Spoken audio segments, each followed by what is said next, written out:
Listen to me very carefully, because I'm only going to say this once. Coffee. Black. Coffee. Black. While I've got your attention, there are... Coffee first. Well, this mentor would like another cup of coffee. I'm just gonna have to give up coffee. Want some coffee? If I'm not mistaken, that's your third cup this morning. Fourth, and on a day like today, it won't be my last. Coffee. The finest organic suspension ever devised. Commander, set a new course. There's coffee in that nebula.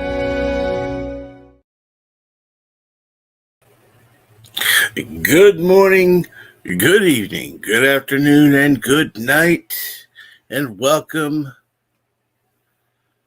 to Captain Trek's Weekend Coffee.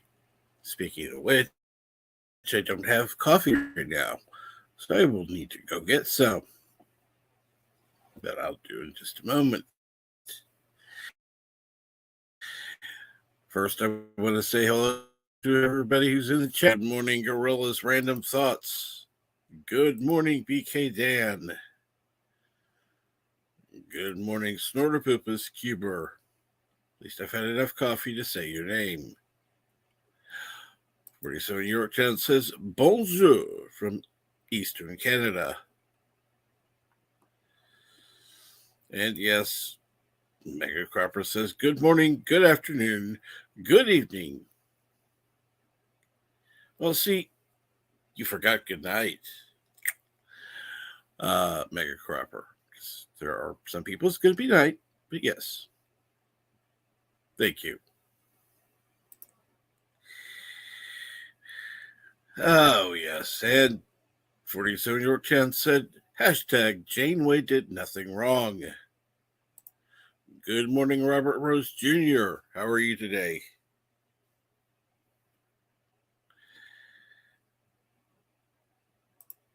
Let's see here. And good morning, Thade, or formerly known as Thade. How are you today? By the way,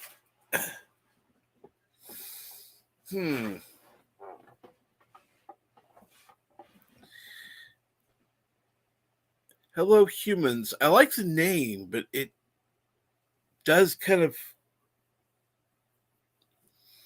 I don't know. I'm going to have to wait to see what content you produce. That'll be good to see. Let's see here. Like I said, before I do anything else, I'm going to go grab me some coffee. At least I can take the computer with me at this time. So yes, you're going to hear me pour a cup of coffee.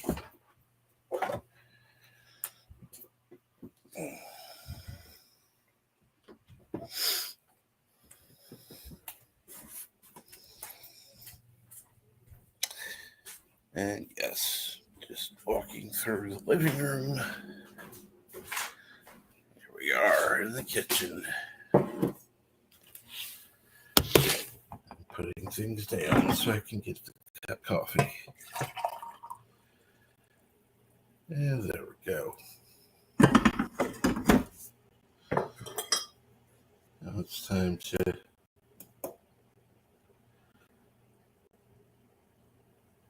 put in some cream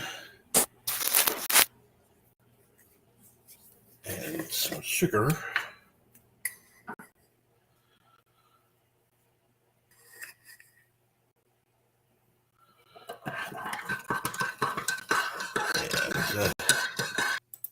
And yes, good afternoon, Dr. Alex. How are you this afternoon?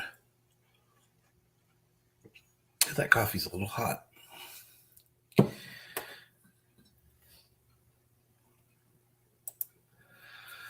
And Snorterpoopus says, objects to being called human.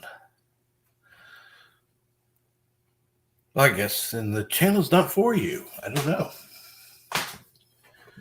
I don't know.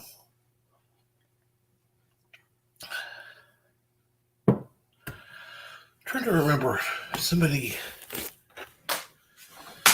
recently was saying that I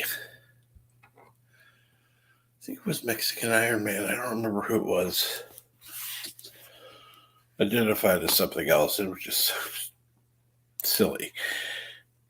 And good morning, Resolute Germ. How are you?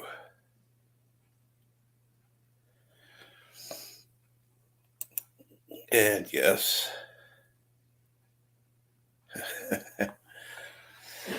Yeah.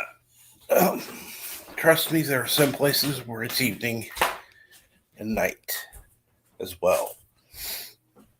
So it all depends on where in the world you are.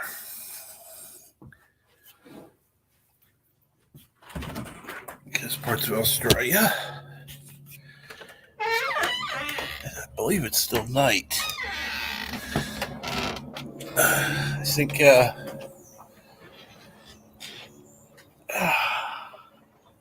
and tomorrow.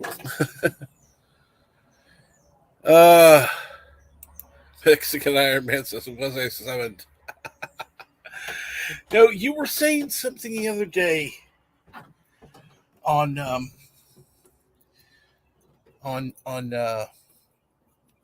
Mead. I think it was you identifying. I think as a blowtorch, or I don't remember what the hell it was. But it wasn't human. It wasn't a man or woman. It was something really odd. And I think it was a blowtorch. Oops. I forgot I had the phone in my pocket. There we go. Got rid of that. Resolute Germ says, I'm okay. How's it going, Captain? I know you need to get going probably in a little bit. Mexican Iron Man, since I know you have church. And good morning, I love food.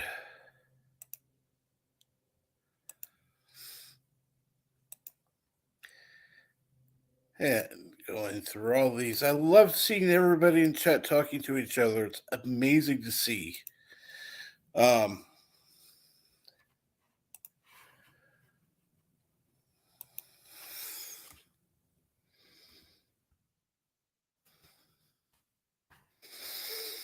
So let's see here. Let me start out. I'm going to post the chat link. I wasn't going to today, but what the hell? Let's see what happens.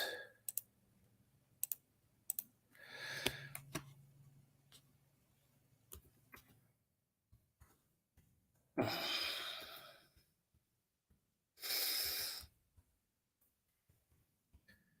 know, there are just days.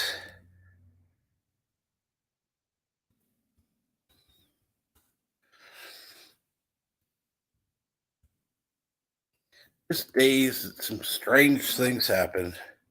Like I was talking to somebody on a Discord. All of a sudden, Discord decides to close down because it was going to update, even though I didn't select the update button then. And joined by Resolute Germ. How's it going? Pretty good. How's it going with you? Not too bad.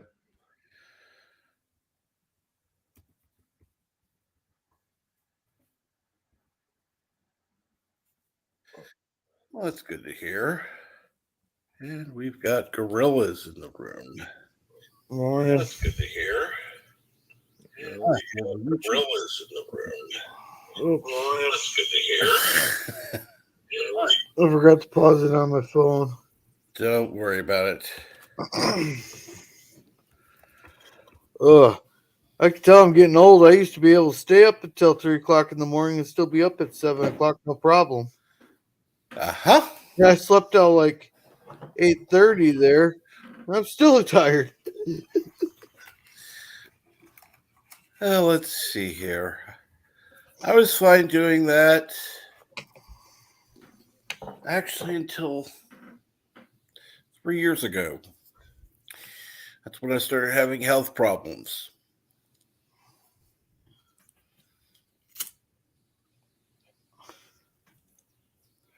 So needless to say, I've actually been sleeping more than I used to.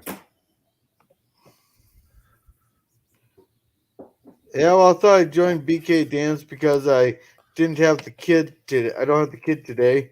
So I thought, I can stay up later then because I don't have to get up with the kid. My body didn't readjust. So. And yes, time to get going. Those rabid chickens aren't going to feed themselves. That's right, Mexican Iron Man. And yes, I'm trying to remember what it is. Roasted Dumacorn and something else for Mexican Iron Man.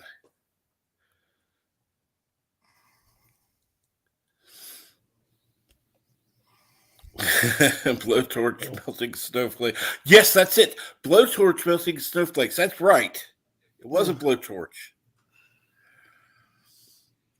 Hey, Russell, how do you use that Cosby there? Because I think I'm maybe hosting a watch party next Friday since there's no movie night. Yeah, it's pretty easy. You already got an account on there, right? Well, I'll watch it on yours and Jedi Bills. Yeah. You're signed in when you do that? Yeah, I had to for one of you guys. You already got the hard part down. Yep, you got the account. And good morning, Thade. Morning, all. What's going on can today? So can I just take like a video because the movie's on YouTube there? Can I just take the there way to take the video off of YouTube and put it on Cosme? Mm-hmm. Yeah. Since the Cosme Room technically isn't public, you can put whatever you want on there.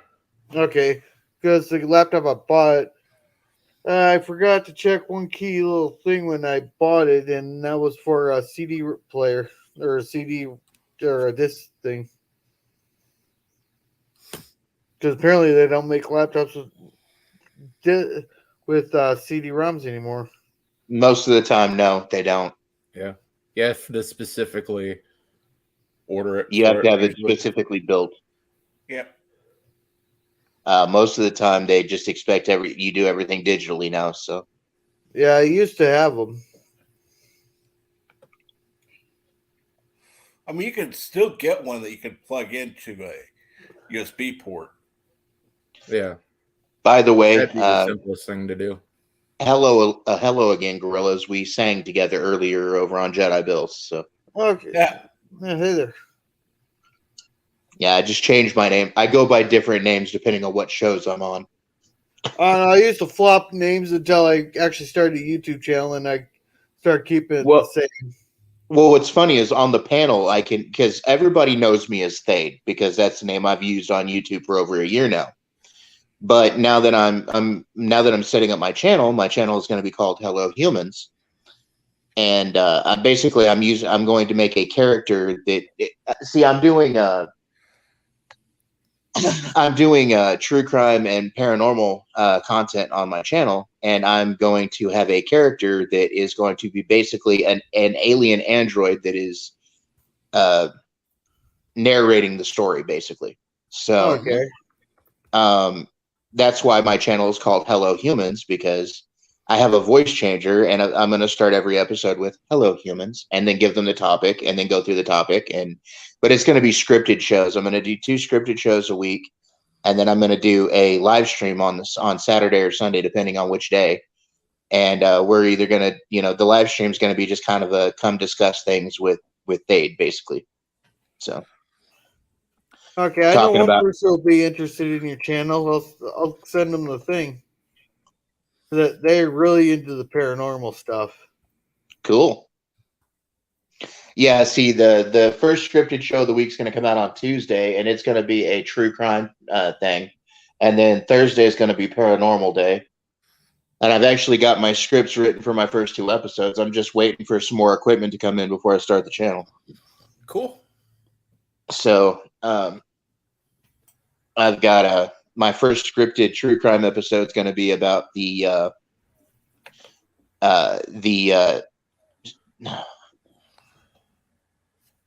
the Cecil Hotel in Los Angeles, and all of the weird and wild stuff that's happened there, and the deaths and stuff that have happened there. And then the paranormal episode, my first paranormal episode, is going to be about zombies. That one's for Carol. She asked me to do a zombies episode. So. Well, Thade, one of the I actually live about. It's supposed to be the fourth most haunted cemetery in Minnesota. I live about 12 miles from there. So it's not as creepy since they cleaned it up now. They used to be all overgrown, and all the tombstones kind of slanted and all that. It was really creepy looking when I was going out there as a teen. We actually have a movie based on one of the urban legends around our area there called Loon Lake. I don't know if you've seen that movie. Maybe I should try to see if I can find a copy of that. Maybe do that as the watch party. I should try to see if I can find a copy of that.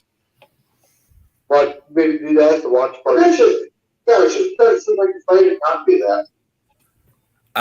Hey, we got a problem. You got the YouTube tab needs to be muted. There we go. Yeah, sorry about that, guys. Weird reverb. I apologize. No problem.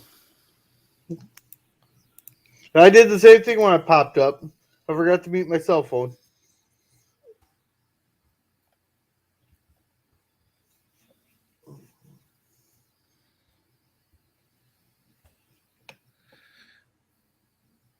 You know, that's one of the things that happens.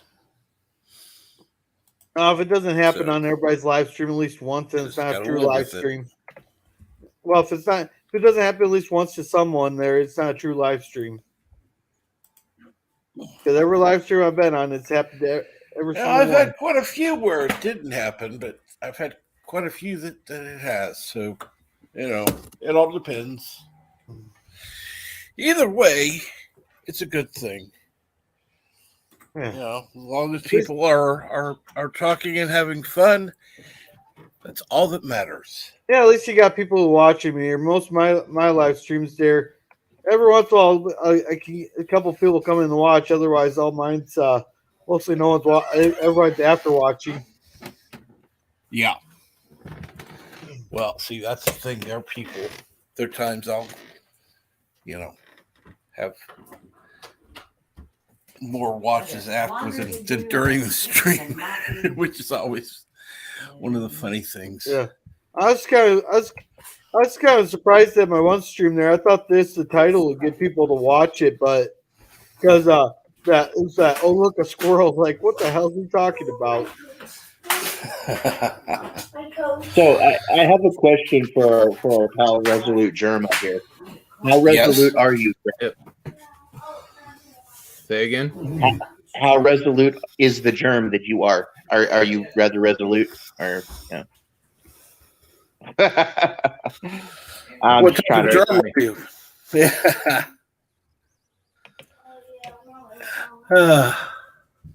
I like your avatar.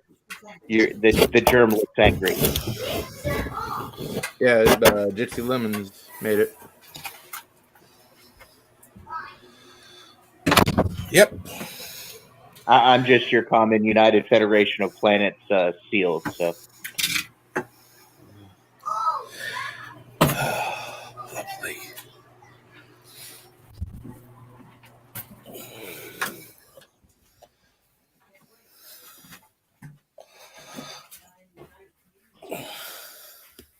So, how is everyone on this Sunday? I don't know if it's morning or afternoon or evening for you gentlemen. It's morning, all right. I know for me it's about 9:30 in the morning. So. Yep, same here. Central time here. Yeah, me and Captain are actually not too far from each other. Huh? Me and Captain are actually not too far from each other. We're actually like 4 hours away from each other. Well, not knowing where you two fellas are, I couldn't say how far away from you I am. So yeah, I'm in in the Missouri. central time zone. So yeah, I'm southern Minnesota. Minnesota, Missouri. Okay, I'm in Texas, y'all. Which puts me a good 2,000 miles, 1,500 miles from you. At the very least.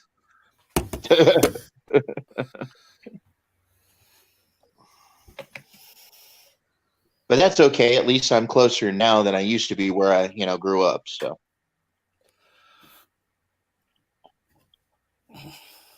And I grew up across the pond in the UK. So oh yes. Oh. I didn't actually live in the United States until I was in junior high. So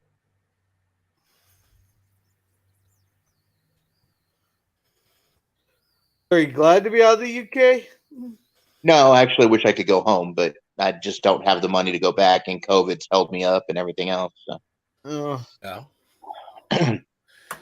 It's always nice to go back to where you grew up. Yeah, I grew up As in if East you Anglia. ever left. I grew up in East Anglia, so in a little village called Ipswich. So, but I've lived here for 25 years, and I'm gradually losing my British accent. So, Yeah. Well, the one thing I heard about England there is there's like 20 different dialects on that small island there, and everybody can tell where you're from just by your accent. oh yeah, you can definitely tell when I when I concentrate on speaking the way I'm supposed to. You can definitely tell I come from Anglia. But anyway, but like I said, I've affected more of an American accent. Plus, I had a car wreck about 8 years ago, and I had a head injury and had to be taught to speak again. And I was taught, I was living here going through the therapy. So, of course, I learned how to better affect an American accent being taught how to talk again. So, That right there would make an interesting story. What happened? What kind of accident were you in? I flipped a SUV 7 times, side over Damn. side. Ouch. Ouch. And I was hanging out the window through most of the flips. So Well, ended you're up. lucky to be alive then. Well, I spent 8 months in the hospital, most of it in a body cast, and then I spent 4 months in a rehab learning how to walk and talk again. So yeah. Damn. Well, at least you're able to walk, talk, and all that. For the most part, and it didn't, destroy my cognitive abilities. So I just get really bad migraines now, and I have some memory retention problems, especially short-term memory retention. So I wonder if relief bands are supposed to help with migraines, because I know some people who get migraines, they do relief bands, but I think those are for nausea. yeah, well, there's a piercing that I could get that helps.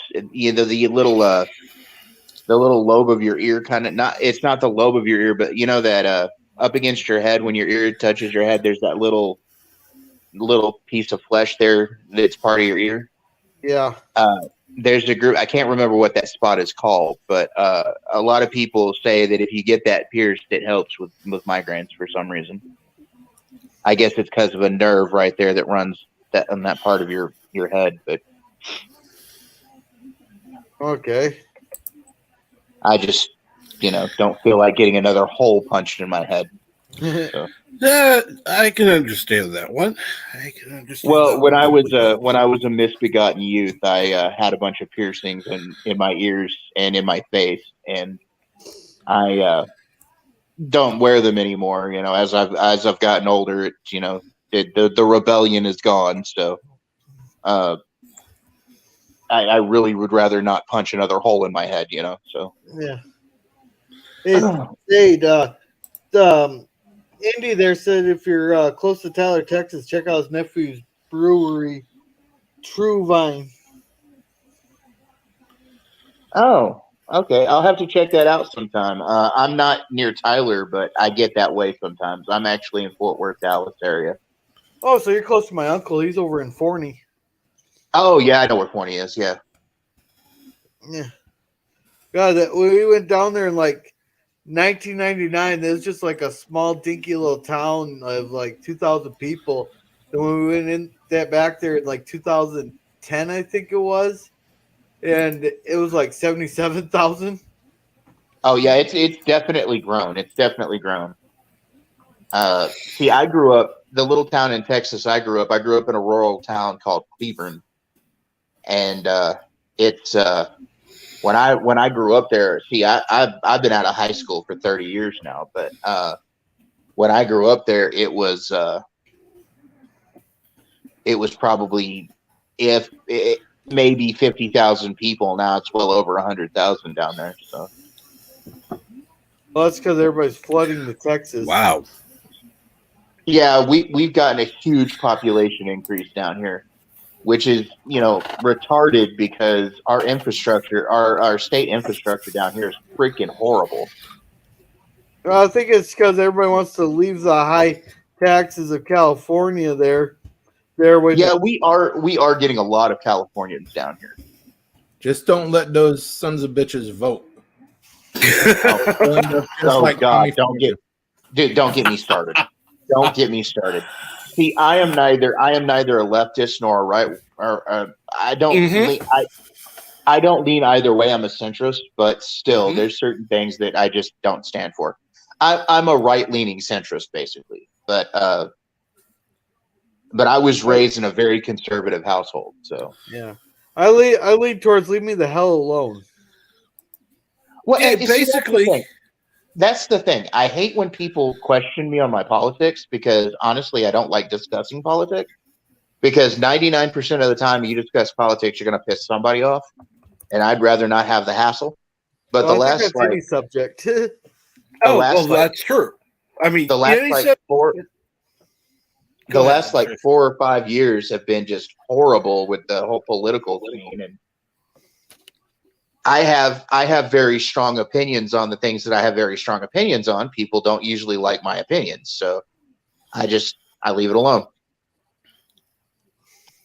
I just wish we could have rational discussions on Paul, versus the if you don't agree with me, F you. That's what I kind of hope for.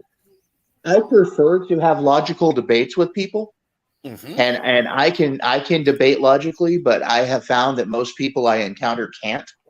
So, yeah, I mean, I don't have to agree with you.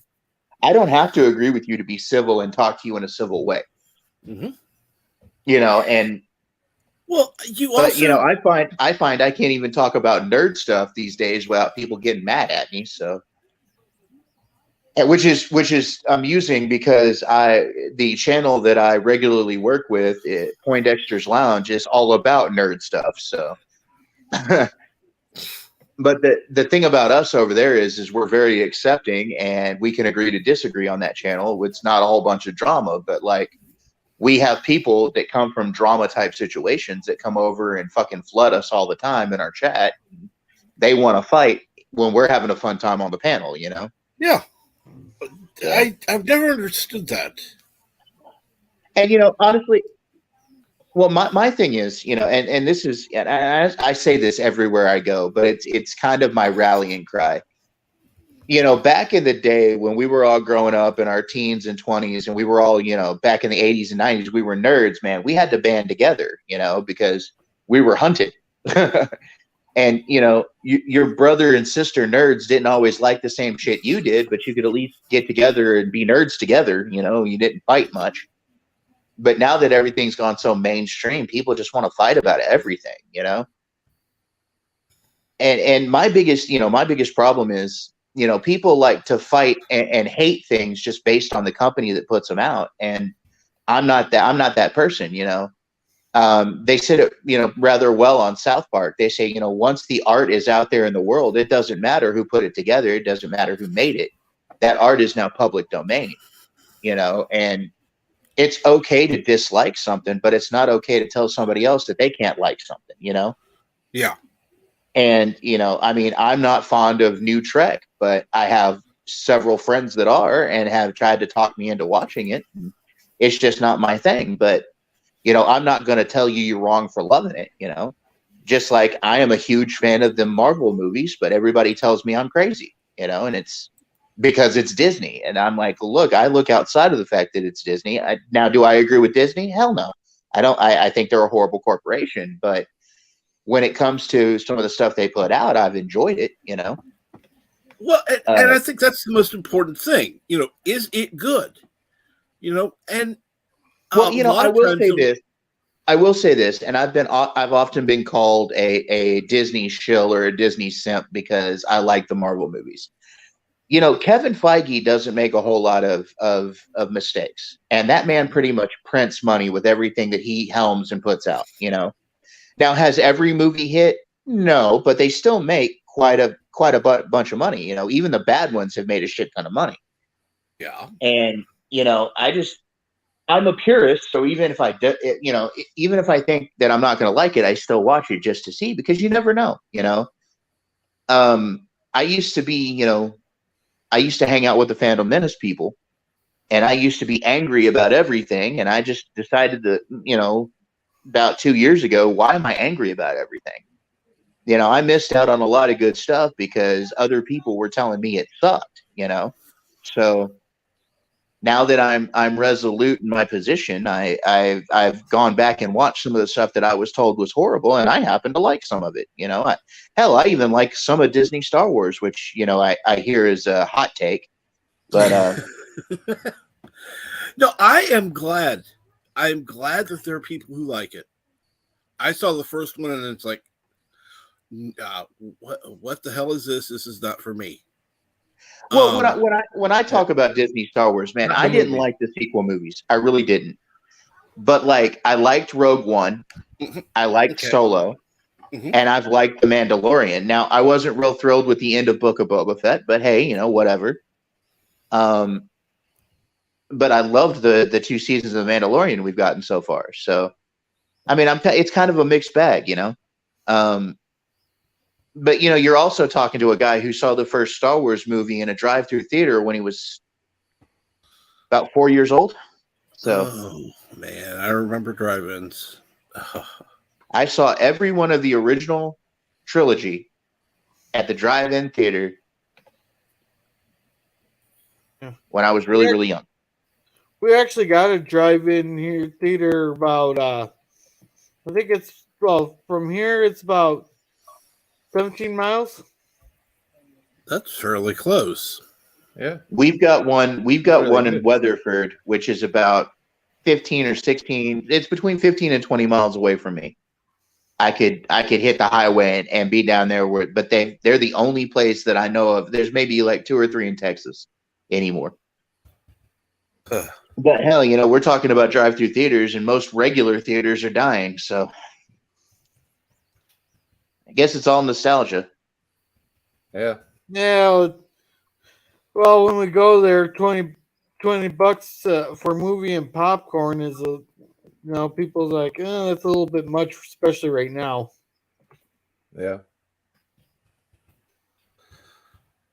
Yeah. Especially we talk about high it. school students $15 an hour, at least up Yeah. here. Yeah. Well, we talk about it pretty often over on the Poindexter Lounge. We talk about how it looks like streaming is going to win, and that theaters are going to become a thing of the past because, most production companies that put out movies can make more money off of the streaming services than they can, because by the time that a movie goes into the theater, they only see part of the box office. The rest of it goes to the theaters themselves. And, it's become more cost effective for the production companies just to put things out on streaming. That way they make more of the money off of it. Well, that's why a lot of times have some theaters. You'll have like these random like the classic stuff but like major releases on a regular basis, like AMC, Regal, they're done for. All that fun stuff you're hearing about AMC stock going up, none of that got reflected in revenue. Yeah, well, it's because just in stock. Well, it's because they're trying to stiff the customers, dude. They're talking about charging for premium movies. Well, how do you make the decision that a movie's premium? Is it because it's the popularity of the movie, so you're going to gouge a price on a popularity of a movie? Well, that's bullshit. Oh, they've Like, been doing that here for about 10 years. Well, I think the problem with AMC is that they're part of that whole GameStop rebellion back or last year when the people found out that how bad some of these stocks were getting shorted. So about like 500 people banded together and started buying stocks in these companies. That's what happened, and AMC didn't take advantage of that. Yeah, they Yeah. thought they were actually popular. They didn't know they were basically a meme. well, I know I They're went. flush with cash, and the I actual went to AMC the- theaters aren't making shit. I went to the IMAX and saw the Batman. I've actually seen the Batman twice now. I went the first time. I got a screener, and then the second time I went to the IMAX and saw it. And to tell you the truth, I really shouldn't have paid for the IMAX. It's just as good in regular, in a regular theater. What's the difference between a regular theater and IMAX? Resolution, Oh, okay. basically. The screens are usually bigger. Right. Well, our theater here is one of those that they usually play older movies just so they can sell like the tickets for cheaper. So and this we support it just to keep it around. Yeah. Well, the only theater around where I live that I care to keep open anymore is we have a little place. It's an older theater. It's been around for about 60 years. It's called the Ridgely. And they do like cult classic movies there. They have live bands over there. It's more of a club now than a movie theater, but like it does have one screen and they run like cult classics on the weekends. They run stuff like Rocky Horror and stuff like that. And that's the only one I really care to keep open anymore. Yeah, well, our theater is so old it actually has a stage in it on it and they just put the screen up there, kind of like halfway in between the stage and the wall. Oh yeah, it's the same at the Ridgely.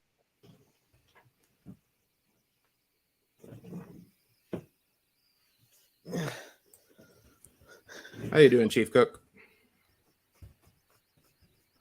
Hey guys, morning. Yes. Good morning. Morning. Morning, Chief. And good morning, Keely Chow. Good morning, Eric Sander. Good morning, DG. I love food. Hey Keely. Hey, I love food. I see you guys all over the place. Those are some of the guys that join us over at Poindexter Lounge. I need to go over there. What are you all on? We're usually on after midnight. It depends. We have the overnight show. It's usually on around 11 o'clock Eastern time. Okay. And then we have the Poindexter Pantheon. We have a 10 Forward show. We have a show called 10 Forward on Monday. It's a Star Trek based show that's hosted by Brian, Master of None.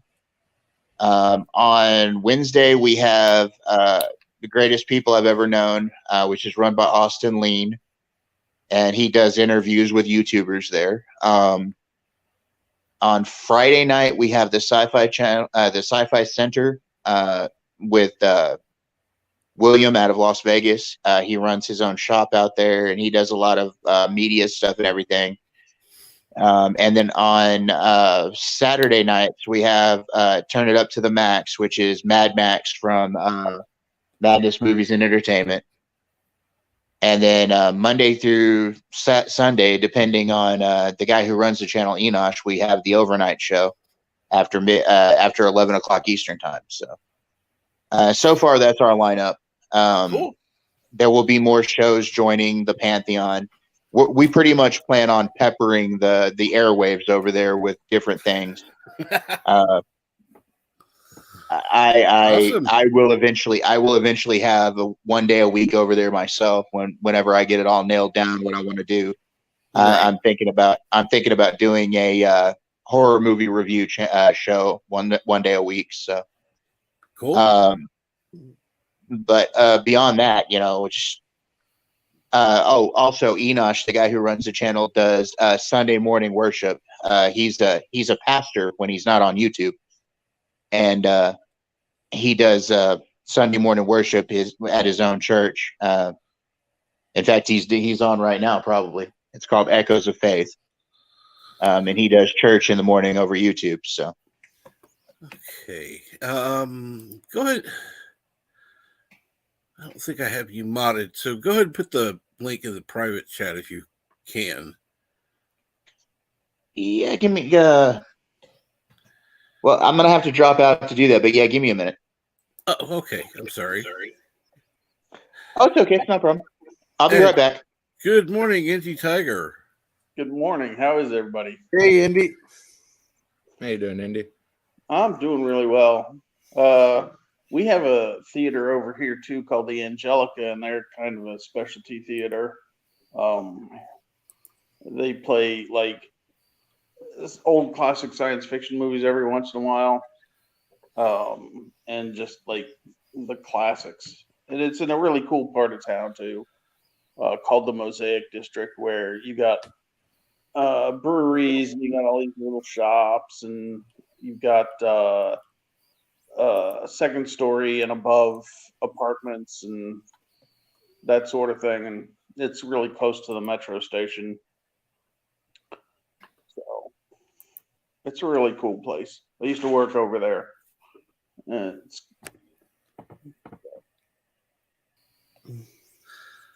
sounds good. Yeah, man, it is. It's nice, everywhere around here is going in that direction, where it's like you have mixed communities where you have commercial space and office space and residential and entertainment and all that stuff. So we're busy reinventing a lot of areas around the city. And all right, drop the link in the private chat. So, thank you. I do appreciate that. You want to put that out there, and anybody is welcome to join us over there. We run a pretty tight ship, and we have a pretty good show. So, I'm definitely going to go over to Poindexter's Lounge, see what it's about. Sounds really cool. Let me drop that link. Yeah, it was. Have a pretty welcoming community over there. So anybody wants to come over and give us a look, join us. We welcome everybody. As long as you can be civil and discourse about nerd stuff, we're all there for you. Well, Thade, I'm an asshole, but I'm a lovable asshole. Can I be that? Of course. As long as you don't tell another nerd what he can and can't love, you're good. And I'm a smart ass, so just be aware. Man, yeah, look, you're the one that got me calling the Enterprise B the ED. Look, I'm gonna go ahead and face reveal here. I'm a bit of a smart ass, and I'm also looking down the double barrel shotgun of 50. So yeah, I'm pretty set in my ways. I'm about. I think I'm 11 years older than you. I think you were born in like 73 or something. Well, I was born in 75. Okay. Yeah. I got 3 years to 50, but I'm staring down that double barrel shotgun. So I'll be 60 here next month. So yeah.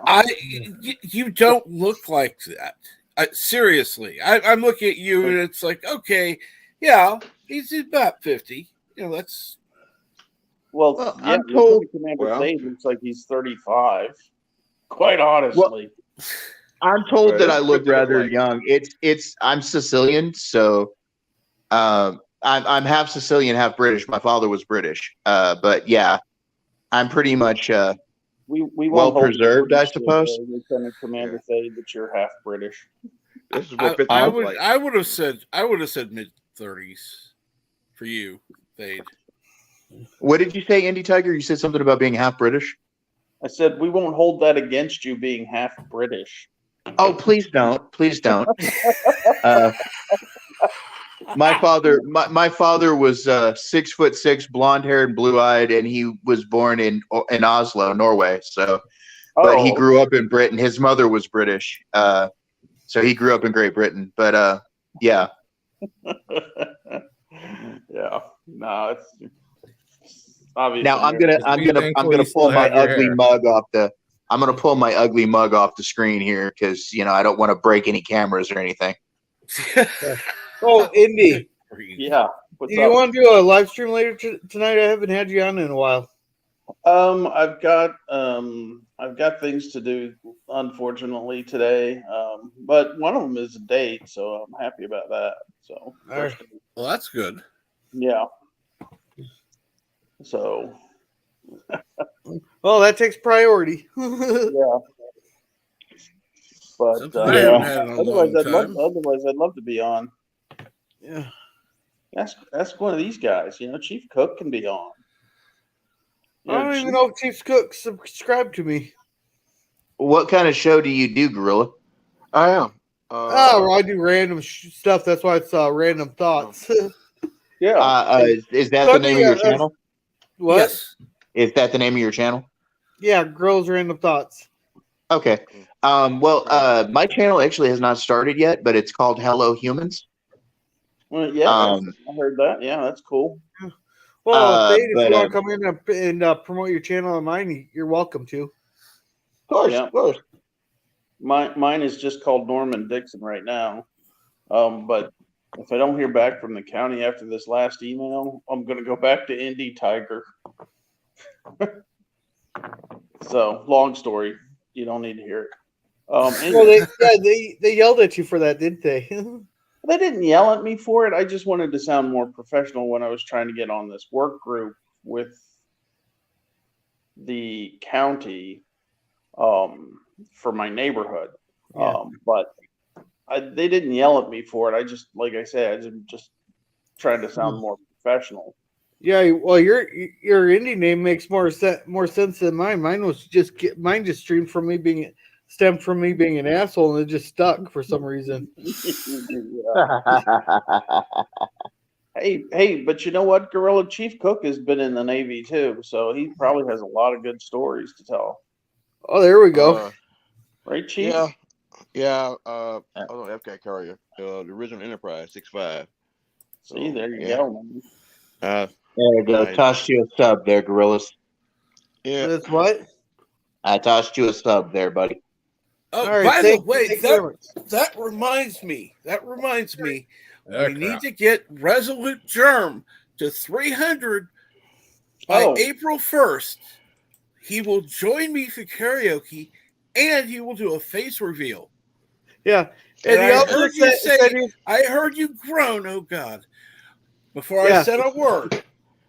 And I heard this through the grapevine here that I heard Resolute's gonna sing the Frozen song "Let It Go" in a pink tutu. No, I'd sooner kill you all. No. Let it show. I'll sing "Let It Go" for you. Oh, I like the more adult, the newer version there that was called "Fuck It All." If I couldn't find a karaoke version, or else I would sing that on Rambling Canucks channel. Fuck it all. I sing on both channels, actually. I sing on Rambling Canucks channel sometimes, and I also sing just about every time Jedi Bill does his karaoke. So, yeah. And I like singing. I'm pretty good at it, or so I'm told. Is up to 254 so far. Yeah. Hey, Captain Trek. Yes. Jedi Bill wanted to know if you were going to do another karaoke stream this week, or was that just a one-off? No, that's going to be an every Tuesday thing. Okay, well, I'll let Jedi Bill know. He asked if I knew because I was there your last show. Well, Captain, I'll join you for yours after I get off work. Absolutely. What time are you going to do? What time are you going to do your karaoke show? Usually on Tuesdays. Usually it's going to start about 5 p.m. Central. I want to make sure to get it in early because I know that there are things going on later. So yeah, well, the reason I ask is my buddy Josh also does a karaoke stream on Tuesday, but he does his at 7. So that would work out. I could come in and sing with you guys for a little bit and then go over there and bug my buddy. Cool. Actually, let me know what channel. Maybe I could go over there too. Not sing, but at least go over there. It's basically it's Josh, and in parentheses, the channel's called Order of Revan. Oh, okay. Yeah. I know. I'm subscribed to that channel. Yeah. Well, he does what he calls Tuesday night at Revan's Cantina. Very Star Warsy. We do a Friday show over on his channel where we talk about the Sith, and we do different Sith lords and do deep dives on characters and stuff. Ooh, I like that. Yeah, I've actually. When was it? In fact, this coming Friday we're going to be doing the first part of a two-parter on Darth Revan. So. Last week we talked about the Infinite Empire and Darth Vitiate, one of the first major Sith Empire. So nice. So my best performing video is at 185 views. I'd like to see it get up to 200. That'd be nice. And, hold on, let me. Well, I can make 11 fake accounts for you, Indy. That's a joke, YouTube. Calm down. We don't make jokes like that. I don't support any fake accounts. Hey, Trek, can you toss me a wrench so I can catch some of these guys' channels? Absolutely.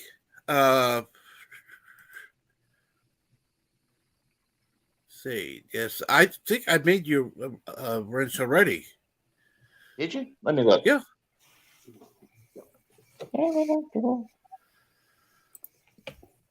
So it's the video is called "In Star Trek Is Impulse an FTL Drive?" So if you can't find my channel, just look up "In Star Trek Is Impulse an FTL Drive?" Let me see. Oh, there you go. Here, Indy, I'll get you. I know a way I could maybe got it. I got it. Hello, humans. I have added you as a moderator. Yeah, that's what I was about to say. No, you hadn't tossed me a wrench just yet. Also, Gorilla, my next video is going to be about the Galaxy class starship. You're gonna call it. You're gonna call it the ED on your on the video, aren't you? Well, if I mention the Enterprise D, yes, I will call it the ED.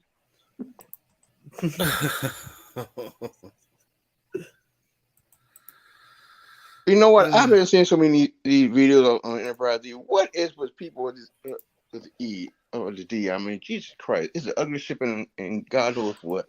And I still don't. You guys still don't do videos about it.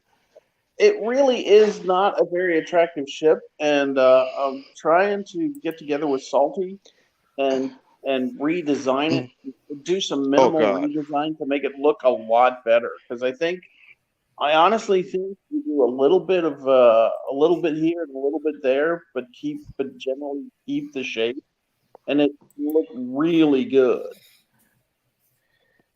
You know, well, if you see my avatar right there. Yeah. If you see my avatar, this guy actually done it. Called Spencer. I think he called Spencer Enterprise. It's on YouTube. He does a lot of videos of it. You can tell right there. That should have been it right there. It's called Spencer Enterprise. It's on YouTube.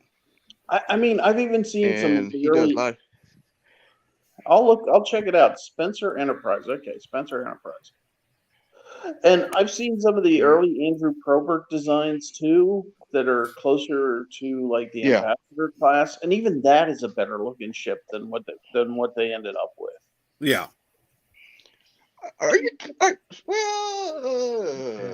Okay. It's better. I mean, I understand. Yeah, I remember watching the story, the documentary on Next Generation. I know the guy. I forgot his name was. The guy, he just saw, he was doing the drawing. He said, "That's it," and no one said anything. The Gene just like whatever. And I just got another pissed a lot of people off. That Gene didn't say anything about it no more. He just did whatever they told him to, like that. But I think it should have been at least some closer to what my avatar looked like, because this guy done it. He really, really did a good job on it. He looked at all the resources and everything, and met the guy who created the original Enterprise and got platform, and it just I think if Gene was not so in the head so much, I think it would be totally different. Especially the damn bridge. I mean, Jesus Christ! and now they trying to do it again with the Stargates and like, come on, Jesus, come on.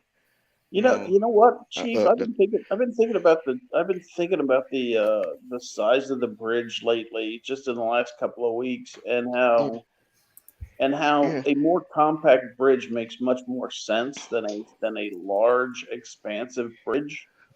Well, of course it does. Because you know what Yeah. it's like. You get if you get into some really nasty weather, which I've been in on a frigate, and you get the I've been helmsman. on a carrier He's, too. he's puking. The helmsman is puking his guts out, and I'm standing right there next to him as the quartermaster. Navigating the ship. I can just simply take the wheel because I'm right next to him. And Yeah. Well, if we're talking about Starfleet vessels, the ship that I think had the best bridge layout was the NX-01, the Enterprise. yeah, that's a nice ship. Yeah. Okay. I also like Yeah. There's only one based off of an actual naval vessel. Yeah, Yeah. that was a nice. Yeah, Yeah. that was very nice. I like the interiors. Hey, Comparing That's actually my favorite. That's any actually my favorite military class vessel, ship too. It wasn't I love designed to be a the NX military class. vessel. It's the fucking love boat. Yeah. Hey, Indy. Yeah. You should have a bunch of views coming but up here today, because I just shared it to all my Star Trek groups on Facebook. You picked the one day I'm not in Facebook jail. Cool, thanks. Appreciate it. Well, Indy, I'm Also- currently running your videos so also- you get another view. So Oh, thank you so much. I really appreciate it, and I hope to get some more views out of some of the other ones too. well, I'll probably go and watch your whole catalog later. But thank you. I appreciate that. Well, I watch them when they come out. So okay. I usually put YouTube on whenever I'm cleaning house, and I'm going to be cleaning house today. So Cool. I'll run your videos and listen That's what to I'm them doing while right I'm now. cleaning. Thank you so much, guys. I appreciate it. And, also, Well, man, I know how it is starting out with YouTube, man. And I'm about to have to start my channel too. So yeah, I'll be one of the first subscribers because I love all things. I love a lot of things. I can't say all things. I love a lot of things nerd. Right. Well, I may not love all things nerd, but I support them because it's like people I know like them, and I support people doing things that they like, watching things that they like. Yeah. Well, my channel, Indy, my channel is going to be my personal channel. I'm on Poindexter Lounge. I'm a panelist, but my personal channel is going to be true crime and paranormal stuff. Yeah. Right. Hey, that's something that I can talk to about, the paranormal stuff, because I have a seizure disorder that I developed in my 40s, and every once in a while I have these hallucinations, and I can see. I don't believe in paranormal, but I can see how other people would think a hallucination, the type that I have, is an out-of-body experience, because my hallucinations are like that, and they're so realistic. I can't tell the difference until I'm out of the hallucination. Yeah. And it's because of the medication that I'm on. Hey, Thade, if you look up Mary Jane Loon Lake there, you should come across a story about a supposed witch that we have buried out there. That's an old urban legend out there. If you're interested there, I can probably talk to the person at our county museum to tell the story on the live stream for you.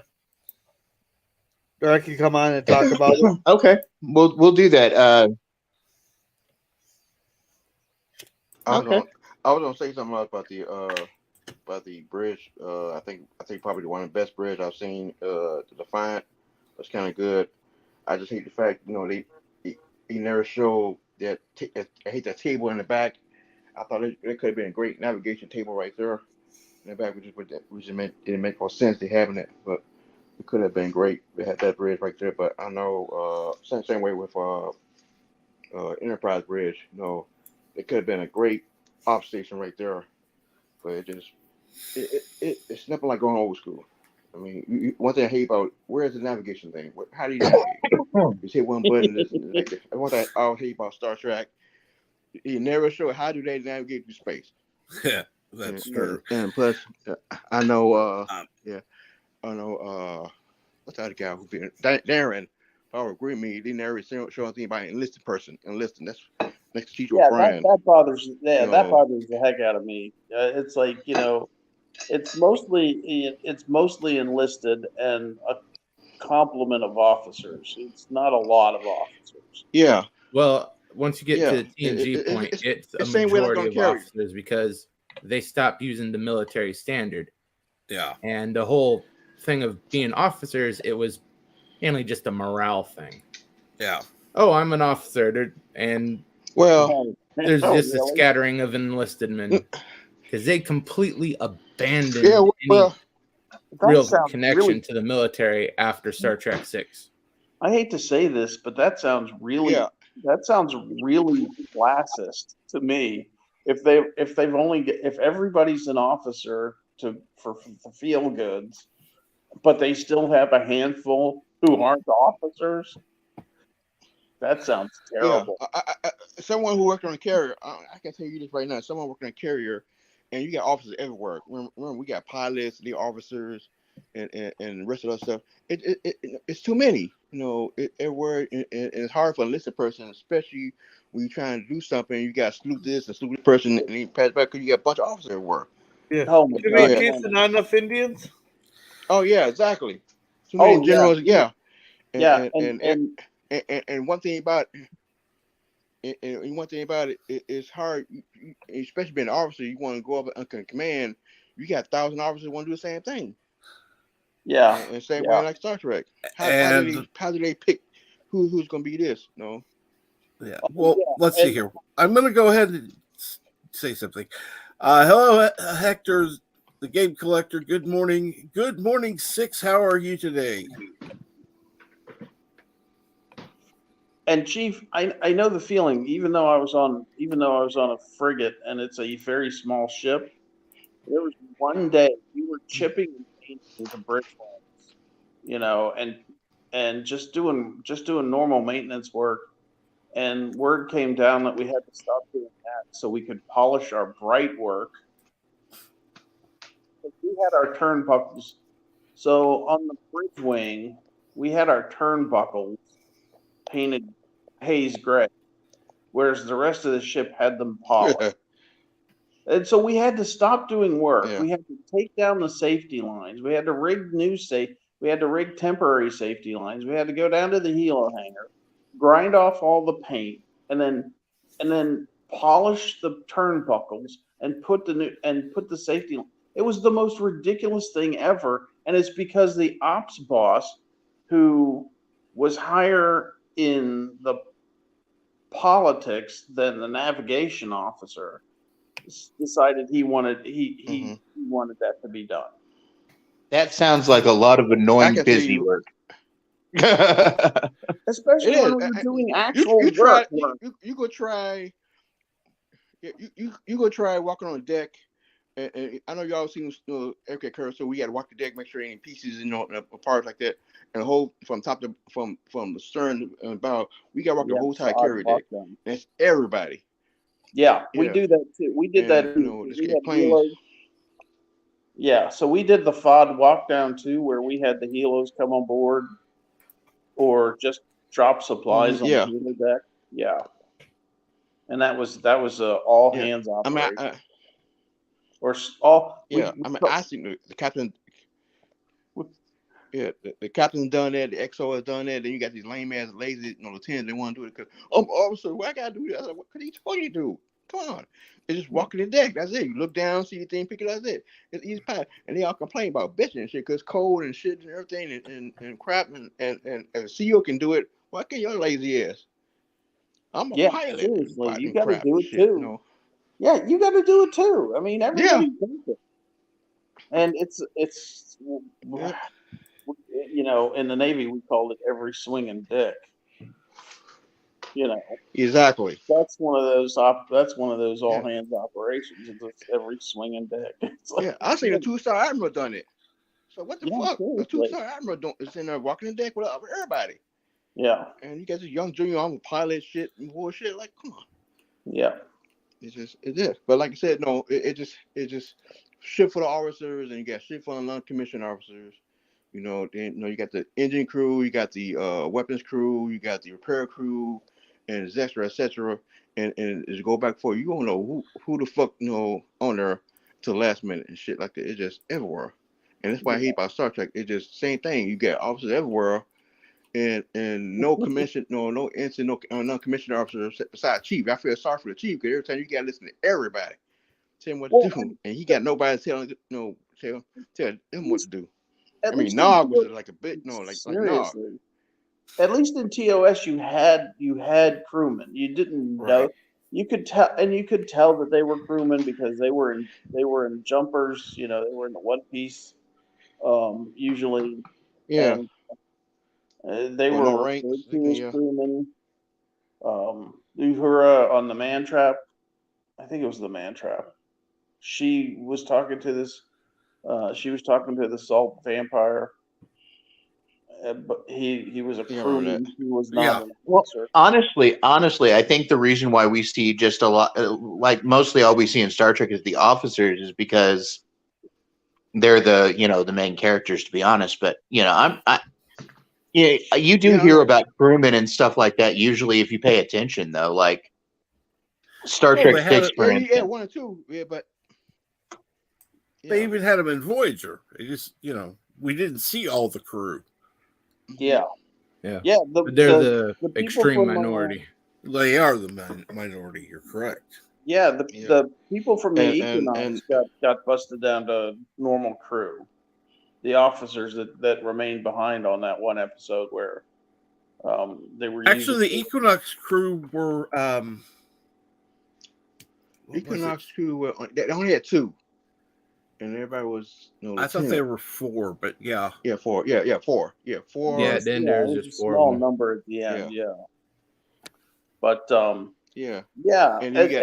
and But what really got me. Picard actually says early in TNG that no one is allowed on the bridge if they aren't an officer. It's like, what? How is this possible? No, he said no one. No, he said no one allowed on the bridge. Was it was a kid. We're talking about a kid. It was Wesley. Yeah. He Yeah, was but about he's Wesley. not an officer. No one who's Oh. not an officer is allowed on the bridge, and it's like, what? Yeah, so Okay. that's why they had to make him an acting ensign because his rule was you can't have anybody below E1 on the bridge. Which is and Wesley is just an F up character from day O1, not one. E1. O1, not E1. I'm sorry, that was my bad. They had plenty of people that weren't on the bridge, but hey, let's forget about that rule. That was just for one episode, apparently. How are your yeomen going to get to you if they can't come to the bridge? Exactly. And it got me so what really got me thinking was crewman this and crewman that. No, is it crewman first class or crewman second class or Yeah, I don't what think is they it? kept that. No. Is it space? Is it spaceman recruit? Is it spaceman apprentice? What is it? Yeah.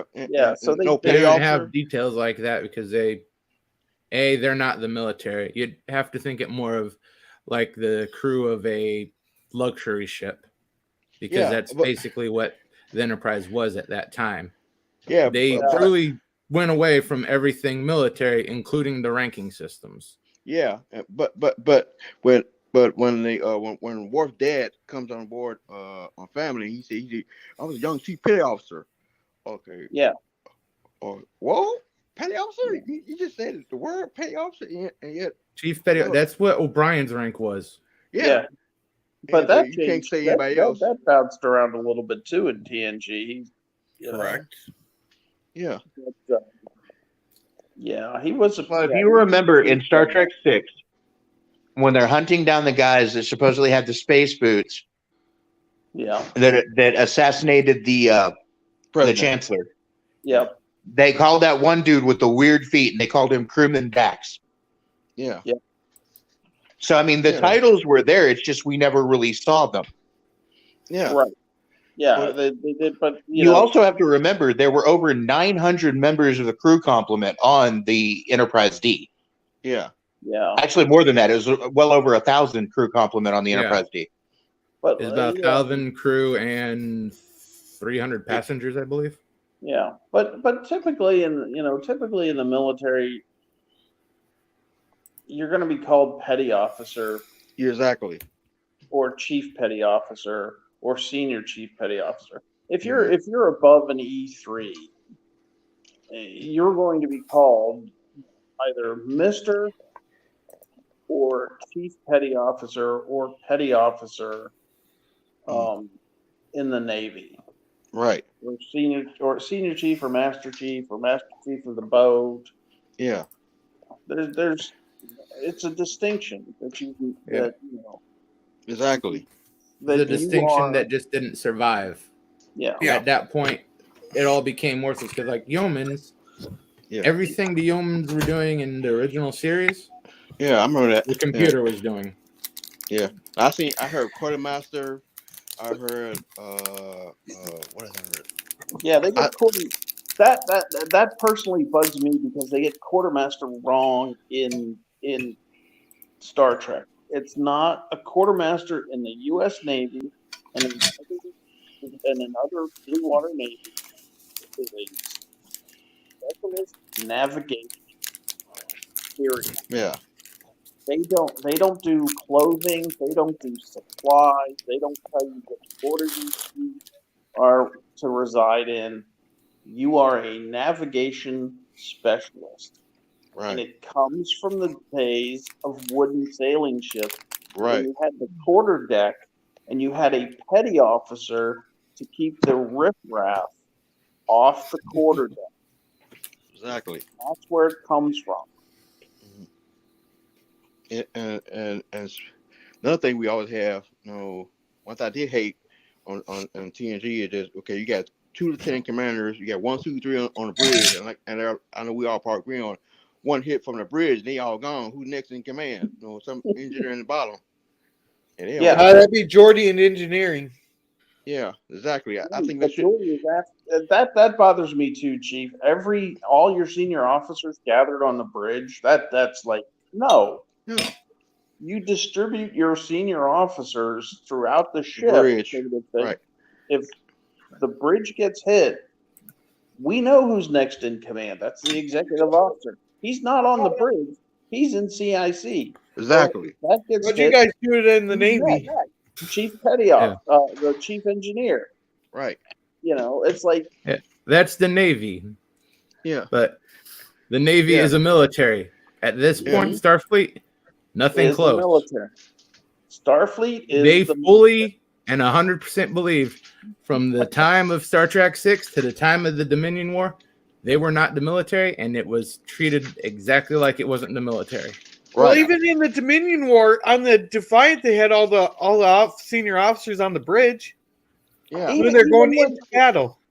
And even if it's not the military, you still want to have your senior officers distributed because there could be an accident on the bridge. Yeah. Well, wasn't the chief medical officer an officer?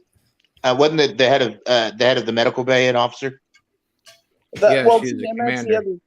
That's another thing about it that they treat all officers the same. Well, all officers are not the same. There are line officers, right, who can command, and there are service officers who have no business commanding the ship. Beverly Crusher. Yeah, Beverly Crusher is a service officer. She has no business being in command because she is not a line officer. Yeah, and that scene, especially in that scene, you remember Disaster when Chief Brown said that Troy was senior commander. I said, bullshit. Exactly. She's a service. At best, she's a service officer. and she has no business being in command. Yeah, Exactly. Well, And O'Brien should have been put in charge in that Roland, instance. yeah. yeah. And plus, we all agree that no one in hell that Nog was born of the violent and he's taking on from cadets. Yeah, That God, Yeah. Jesus Christ. yeah. Well, here, I got Well, a I nice think example for you guys. I think if you're talking about the Dominion War, though, there was a whole lot of things bad going on. So Right. Yeah, Nevertheless, but Indian nevertheless, Chief. he's an acting officer. He's a rank of ensign. Well, He Exactly. is senior He should officer. have, Period. yeah, he should have immediately taken charge and said, "Okay, guys, we're heading home because you guys have been out here way too long, Mhm. and you have no business being out here without an officer." Right. And the only person who was talking right was Jake, and he was right. He was telling Jake was telling Nog, take over, and get it home. But he was listening. Yeah. Cause they red squad this and red squad that. Yeah, that was was bullshit. not was Nog an ensign? Yes. Yes, he was. I yeah. can't remember. I don't. Deep Space Nine wasn't really my show until like I started watching during the Dominion War, but I don't remember what Nog's rank was. Yeah, he was Well, ensign. well, Indian Chief. What about when Ensign Kim took command of the bridge during the night shifts there? He was only an ensign. Yeah, but he's still a line officer. Right. Yeah, he Mhm. can take over. He can take over because he's last in command, but still, no, he's up there. And second thing, they always said, no, he still got promoted. I saw that when Discovery. He said he still didn't get promoted. I'm like, God damn, what the fuck you didn't do? Well, I Yeah. seen the best meme there. Had a picture of an older version of Nog there, go as a captain of a starship. He goes, "Ensign Kim, open me a channel." Yeah, and a lot of people don't know this.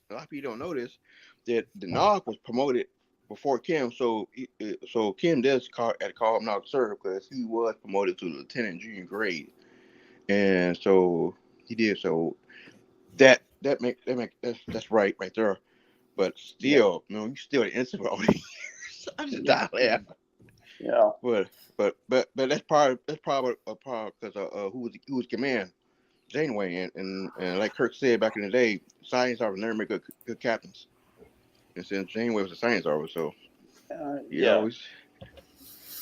Well, I still think when Paris got demoted, they should have promoted Ensign Kim to lieutenant. Said You're instead. absolutely right.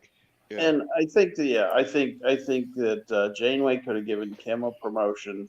Absolutely. She just got lazy. I think that Beverly Crusher as captain is also a bad idea because you see in You mean that's also she got promoted on ship? Yeah, I saw that. Yeah. she's captain. Didn't she become captain of the Pasteur eventually? She became captain of the Pasteur, and I think it's a bad idea for her to be captain too because you see as soon as one of her crew gets hurt, she forgets all about her command and starts acting like a doctor again. Yeah, and he's right there. So you talking about Mercy and Hologram. Who in the hell Kim take order from Hologram? I mean, Jesus Christ, you are an officer for Christ's sake. Good morning, Christian fandom geek. Yes. So they argue. They sitting there arguing. I'm the Mercy Hologram, and yeah. So what? I'm an actual officer. Exactly. I mean, Jesus, they arguing. Stop. Yeah. Just stop arguing with me. Exactly. I think the funniest thing when it comes to those holograms that I ever heard was in Star Trek First Contact, where she initiated the doctor. I'm a doctor, not a doorstop. Oh yeah. Oh yeah. And then he turns to the Borg and he's like, Borg implants can cause awful skin rashes. I can give you a cream for that. Yeah. Maybe an analgesic cream. Exactly. Oh, that's classic. Yeah. That's a classic line right Another good line from that movie is Captain, I appear to be experiencing some anxiety, and I'm Data, you might want to turn off your motion chip just for the time being. Exactly. Done. But you know what really what really got me is that scene where in Voyager, you know, Janeway and what's his name, Jacosi got sick, got the virus, and had to stay on the planet, and she made Tuvok in command, and everybody trying to get Tuvok trying to save him. That right there, someone should say she should snap at somebody, especially Paris and all of them, because when you're in command, you're in command. That's it. End of story. No, like, and I just hate the fact of how they treat Spock and Tuvok because they got no emotion, but never they are in command. You respect the rank. Exactly. You might respect the color or your skin. You respect the man and rank. That's it. Yeah. Now I can because it is Star Trek, and I can forgive them giving the captaincy or the night shift to Beverly Crusher because it's Star Trek. You know, a little bit of suspension of disbelief on my part. What I cannot forgive is that when Deanna Troi is trying for her command Viz thing, command, and Riker basically takes it and spells it out for her that she has to order Geordi to his death to make that happen, to save the ship, and she does it. Is she really going to do that in real life? No, she never will. She does it on the hologram, on the holodeck. Because so you're surprised Riker cheated? Because she basically was told to do it. But you know what? Here's the real kicker is this. Okay. What did that happen on? I don't remember that. That was at oh god. Oh, I know that episode. It's the B story on the episode that Data goes to collect the radioactive pieces and loses his memory. Yeah. So that's TNG. Yeah, TNG. Yeah. Okay. Season God, 6 it's been forever since I watched that show. Yeah. But here's the thing. When Data came back and she got promoted and she called him server, I mean he got popped down to fourth in command. And I said, wait a minute. He's still senior. He's still up in senior because he's been a senior more than her. Yeah. So, can you remember when in the Nemesis, Data Picard was right take command, and she told him to take command. It's amazed me when you know you've been there so long, your seniority, and they just don't think of anything. They don't take seniority whatsoever. And when Voyager equalized Voyager and talk about that scene, just because you gotta have a big dick, that means I'm still a senior, which is basically what she was talking about, because Voyager was bigger than Equinox. No, it's depends on whose seniority. Yeah. It's seniority, and that's what it is. That's what it just kills me. Well, I thought but they did explain that away. They explained that away because they quoted the Starfleet regulation. Yeah, but it doesn't matter how big your ship is. Well, it didn't have to do with the size of the ship. It had to do with the fact that the ship was in better condition. Better condition. It doesn't matter. It doesn't matter. Tactical superiority is one they use. That's right. Better condition and tactical superiority. Therefore, it was the lead ship. So it doesn't matter who leads. No, it does. It does. You can if Ramson graduated, say about a year before Janeway, he is seniority. Period. End of story. It was the same thing. Period. Yes. It doesn't matter how. Ransom, and Ransom should have transferred his command to Voyager. Correct. I agree with that. I ain't got no problem with that. But sit there,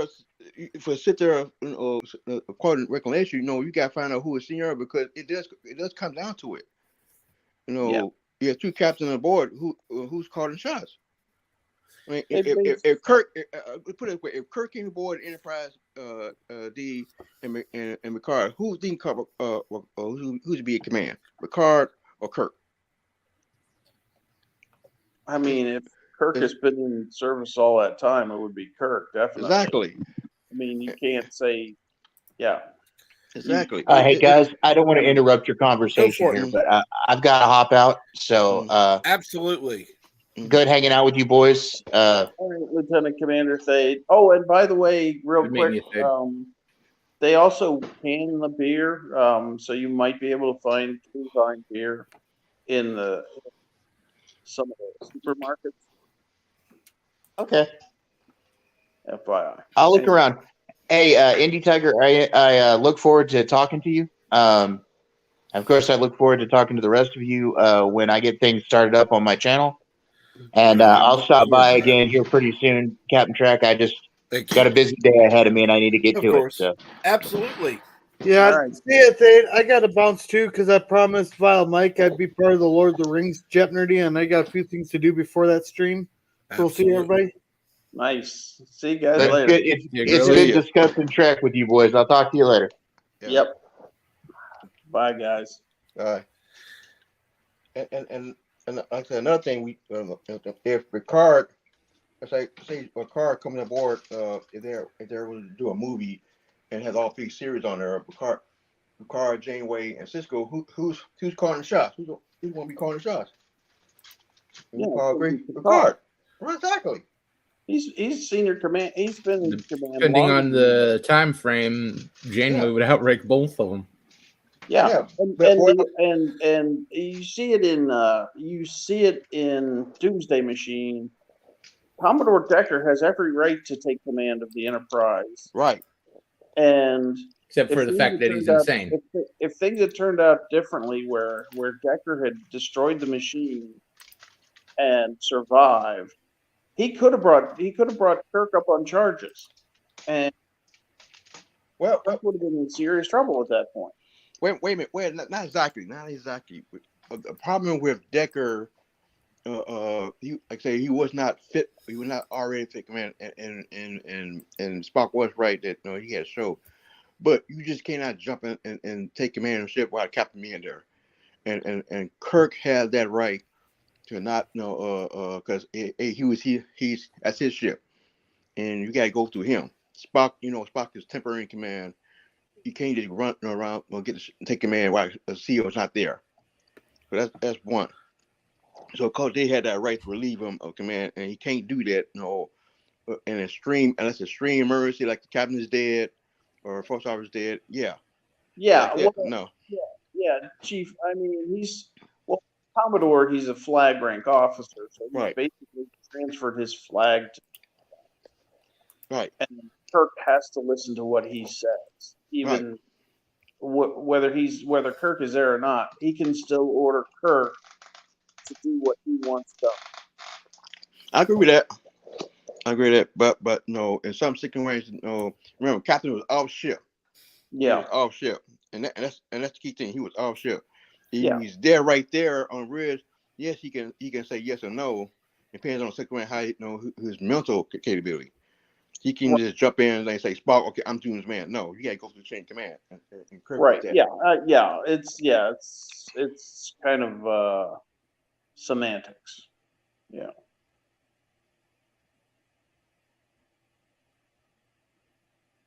We're gonna talk about when you're trying to relieve somebody command, you gotta have a good reason why. Just because I don't like you, I'm gonna leave your command. Right. Exactly. What I like about that episode too is Kirk agrees with Commodore Decker almost immediately. We've got to destroy this thing while we can.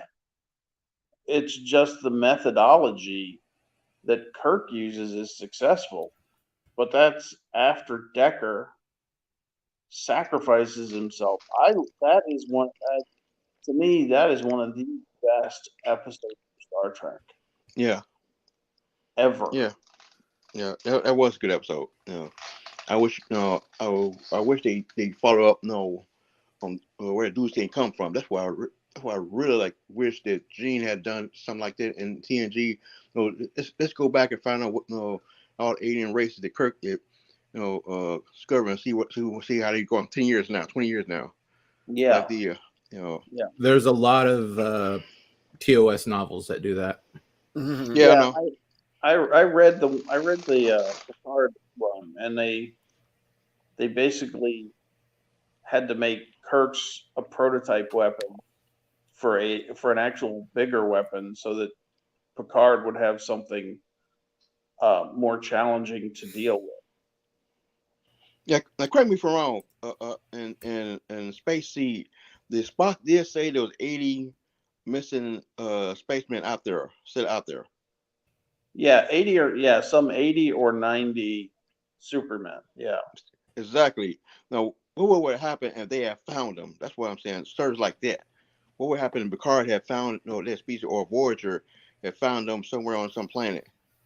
Well, the 80 or 90 were in the Botany Bay. Yeah, and there's some more still out there. Because there were there were 72 life canisters, I think is how they put it. Right. I mean, missing 80. That were still operating on the Botany Bay. So the rest of them had failed. So 72 people, 72 of the 80 or 90 Supermen survived the trip, while the rest died on the Botany Bay. That's the implication of that. I thought he was saying. I was thinking that it was two ships. No, and there's one. Okay, my bad. Okay. I mean, that's the implication that I get from the script. Yeah, from the.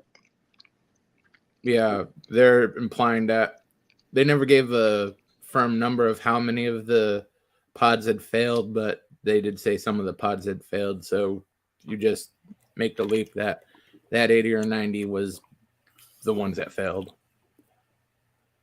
Right. If they wanted to, they can, like, oh yeah, there's a dozen in some other ship, and they just pop up in something.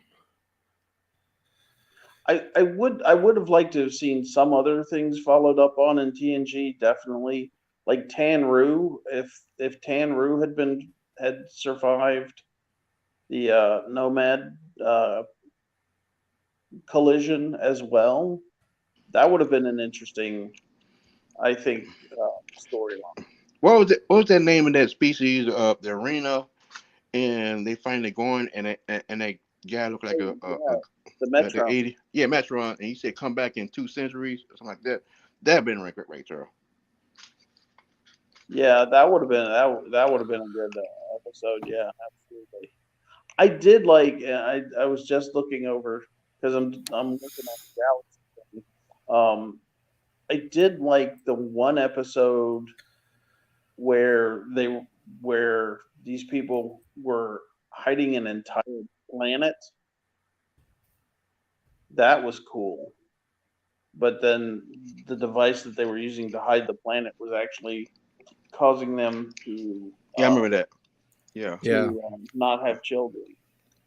I know somebody said in one documentary of DS9, the only reason why they went Trouble with Tribbles was going to be a piece of the action. It was going to go back, and piece of action they couldn't do it. I think Rick Berman said they couldn't do it because of the budget or something like that. But it was going back. It was going to follow back piece of action. Really? Because that seems like a low budget thing to make. I mean, you got gangsters, you got set pieces already there. Yeah, but they changed it. They changed the idea. They said they was going to do that, but they threw Trouble with Tribbles. Huh. Yeah, Trouble with Tribbles is a more iconic and well-known episode, especially in the non-Trekkie community. Yeah, people. Well, the other thing is, I don't think people would care about pieces of the action as much.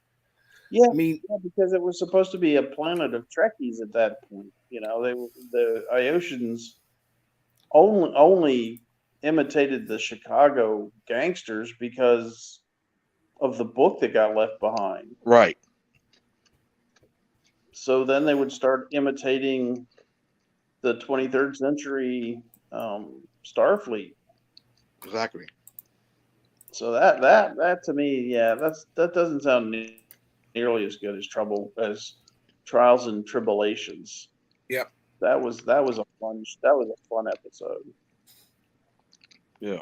Well, they never actually knew what the 23rd century Federation were like, because Kirk and them were always, well, after they realized what was going on, they went right into gangster mode. Yeah. But yeah, which was funny, but it would have been a great episode if they went back, everybody went gangsters. So, but it lost many opportunities. Yeah, they did. But I think they tried a couple of them. The Naked Now, and Naked Now was just plain stupid. It was just that was didn't just make no plain. sense. That was just plain bad. Yeah. I think the concept was good, but I Yeah. think the execution was bad. Yes, I agree. It was too early in the series to try something like that. Yeah. And that's That's why like Gene said. That's what Gene that's the said. episode right after Farpoint. So Yeah. That's what it Gene wasn't a said good time. on not going to do any follow up on the original series. After that episode right there, he said, "No, we will not do anything about Kirk this or Kirk that." Yeah, And that was that to me was where they lost that whole thing. It's like yeah, they did such poor jobs trying to recreate some of them. Like there was one where they met Data's grandpa, and that was basically the same thing as Requiem for Methuselah. And Requiem for Methuselah was taken from Forbidden Planet. Forbidden Planet is taken from Shakespeare's The Tempest. I mean, it's like, come on, guys, you got to stop telling the same damn stories. Yeah, but still, compared to what's coming out now, it's still superior. Yeah, I am pleasantly surprised with season 4 of Discovery. Oh God. Because at least the storyline was engaging. They still need to eject Michael Burnham from the show. They just need to boot her completely. They need to boot frickin' Tilly. Oh my! I saw the episode. I saw the final episode last night, and Tilly is like, "You're just cadets, but you're ready for this." Well, no, duh, stupid. You were a cadet too. You never graduated from Starfleet Academy either. And So get of promoted course to you XO. think they're ready. You're a dumbass. And you got promoted XO. And what happened when you was acting XO and passed all these lieutenants and all these lieutenant commanders? The ship get captured. That would never, ever fly. Every single senior officer would be like, "I'm out. Give me a chance." Every officer senior to her would have put in for transfer orders the same damn day. Or somebody will take relieve her command period and say, "Oh hell no."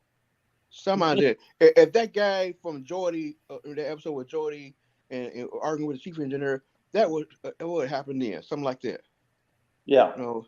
And I've seen that in real life and like that in the Navy, but still, for God's sake, Jesus, you made your pass. Everybody went on it because you got what they call them? What's that thing the kids having thing? I told them a bullshit. I'm like, come on, really? An instant in command? Yeah, that's ridiculous. Well, consider no one else wanted the job. Yeah, exactly. They'd have to deal directly with Burnham, and no one wanted to do that. Exactly, well, y'all pussies. Here's one of the things that I learned about being in the Navy. It's a quote from Winston Churchill. Sometimes it's not enough to do your best. Sometimes you have to do what's required of you. So when you get to be the executive, when you're promoted to the executive officer, even though you don't want it, you're required to do it. Exactly. So you would have to do it in the Navy. Right. And best, remember when Data and Worf went at it? Yeah, exactly. And Data was more than patient with Worf. Exactly. It was amazing. He could have called him out right there on the bridge, just to solidify his command right then and there, and in front of the rest of the officers. Right. Now, me personally, if I was in command, okay, my first choice is going to be Jordy, regardless what War. I know Worf is up there, is coming up, but Jordy's still second. Yeah. He should. And one thing I hate about Jordy and everything is that only person called Data Sir was Worf. You never heard Jordy call Data Sir. He was senior. Oh, because we friends, but when you're in command, he's sir this, sir that. No, data this and data that. Like they read buddy. When you're in command, oh no, they in right there. Yeah, Data got walked. Yeah, Data let himself be walked over a lot by All the junior time. officers. And Brian Springer said that many times. And he hated but we said it's the writers, but he finally gave him a chance, a two-part. He commanded a two-part. That's it. I mean, Yeah. And how many times Warp sat in the chair one time? I mean, that was pretty good. But because this was the problem with the writers. You mean all this time you don't think, oh, put Warp in command? He's a Cleon. You can't take a what? You took the inner that's to free that out. Come on. Yeah. And it's just stupid. And he was great in Deep Space Nine. What's that episode? Rules of Engagement, where you got in the court and everything, and you got chewed out by Cisco. I'm like, what the fuck are you getting chewed? How you get chewed them out and shit like that? I mean, Jesus Christ. And Jack somebody he's that Worf is scared of Cisco. I'm like, really? This the same guy that told Picard I can chop your head off? You know what I mean? And you talking about he's scared of Cisco? Come on. Seriously? Well, Picard wasn't a very intimidating person. He admired Picard from basically day one. Yeah, I know that. Good morning, sir. So he'd never be afraid of Good him. morning. How are you doing? Right.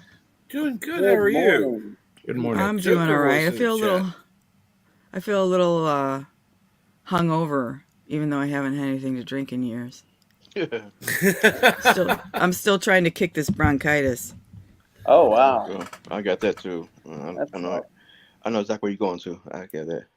You got bronchitis? Yeah, I got bronchitis. My mom smoked when I was a kid, and I didn't know I had problem breathing until my doctor looked at me and said, "You been around anybody smoke?" I said, "Yeah, my mom." Bingo. Oh, that's terrible. Yeah, back then we didn't know. Mm-hmm. So, Captain, you had a busy day yesterday, didn't you? Oh yeah. You went on a few live streams. Wasn't expecting to either. That was unusual. But it was fun. I'll put it that way. Was that your first time on Pop Culture Minefield? Or had you been on before? I think I had been on once, maybe. I don't remember. It's been that long. If it has, you should invite Gary on here. He's so much fun. You know me. I'm nervous about inviting people on. I know I have. I still get nervous about it though. Oh. Well, why don't I? How about if I message him for you? Okay. And good morning, Berto Prey 5. And good morning, Darius Munchausen. By the way, are you going to get your computer fixed so you can get on more? Because I really am tired of not having you be on. You need to live stream again. Are you talking? You're talking to Darius? Yes, Darius. Yeah, he keeps talking about how he has to keep rebooting his computer or something. I saw something on Twitter that he's got something to get things working again. So hopefully he'll be able to start streaming. I'm just sitting here drinking my hot cocoa. I just took some cough syrup. I feel like a 5-year-old. I had to slam it down with orange juice as a chaser because I can't stand the taste. Oh, God. That's going old school. Mm-hmm. So gross. Good morning, Bird. What's up, Bird? Could have mixed a little alcohol in there. I mean, Bird, how are you? Even though you don't drink, Yeah, I don't have any in the house, so that'd be hard. It might even There's have. already a fair amount of alcohol. Yeah, I was gonna say, doesn't cough syrup have alcohol in it already? But I don't know. 2%. 2%. Depend on between 2 and 4%. So about the same as beer. And the Jack Daniels have it out. Tennessee Jack. Of course, you're not going to be drinking as much of the cough syrup as you will a beer, So yeah, I just took a shot of it. Yeah. Hey, Tiger. Okay. Yes. You remember that? You remember that episode on Deep Space Nine, when Kira and Worf were arguing, and Kira and Worf said, "I'm the commander to fight," and so. You ever seen that episode? You remember that? You remember that episode right there? I vaguely remember that one. Yeah. Okay. Was he right? Was he right to say that? I can take. Remember they were trying to. I thought something happened to Cisco, and Cisco didn't take the fine. He went back to Earth, came back on a small ship, and Worf like frustrated. Is like, look, I'm gonna take the command. I'm gonna take the fine and go search them, find them, and but Jordan kind of erupted, said no, and. One thing I never gonna say no. Major Kira is not a Starfleet officer. You think Worf should go in and just go in and take the fine and just do it? Yeah, the Defiant is a Starfleet asset, so Worf is perfectly within his rights to say that the Defiant can do what he wants it to do. Right. He could have gotten away with it with minimal repercussions. The main thing why he wouldn't have done it would be his sense of honor and duty. He feels obligated to obey what Kira tells him. Yeah, but like I said, it depends down there. If she's not Starfleet officer, and I know, I know we got allies and the Navy and everything, but when we come down to military thing, especially American, military, they're gonna slide. They're gonna slide. Yeah, there's a similar thing in Discovery season 4 where it's like they're deciding what to do, and Book wants to take his ship, which he owns, off and do something. He basically defers to Starfleet, Michael's judgment. But they can do both at the same time, and why wouldn't they? That's a good he question. can still take his ship and do what he wants. It's his ship. Right. He doesn't have to. He doesn't have to take orders from somebody else. Especially not Starfleet. He's not a member of Starfleet. His ship is not a Starfleet asset. So yeah, I agree that Worf had. Yeah, but he's a Burnham asset. Oh, so 6. What kind of Star Trek do you like, if any? I don't know if you. I love Star Trek. I love Picard. No, I'm just playing. Don't boot me. Well, if you mean Picard from the character, TNG, yeah, not the series. That's oh my gosh! Yeah. My favorite Trek and my introduction to Trek was Next Gen. I went to see First Contact in the theater with some friends, and the only reason I went is because they were playing a Star Wars Special Edition trailer before it. Nice. And I fell in love with Star Trek. Loved the Borg Queen. Yeah. And from then on, I was all about Next Gen and then DS9. And I've only watched the first few episodes of the original series. Mm-hmm. What did you think of them? What's that? What did you think of them? I really enjoyed them. And I want to do, someday I'm going to provide content on my own channel. And I want to do a review of Star Trek, the original series, as like a first timer watching them, first impressions kind of thing. So, but I love all Star Trek except for, the stuff that's been coming out recently. I watched the pilot of Picard and I really enjoyed it, and then it just shit the Off the bed. rails. Yeah. Off the rails. Oh So- my How god, about- the first season is terrible. The first season is terrible. Hey, Six, what about Voyager? You know watch Voyager?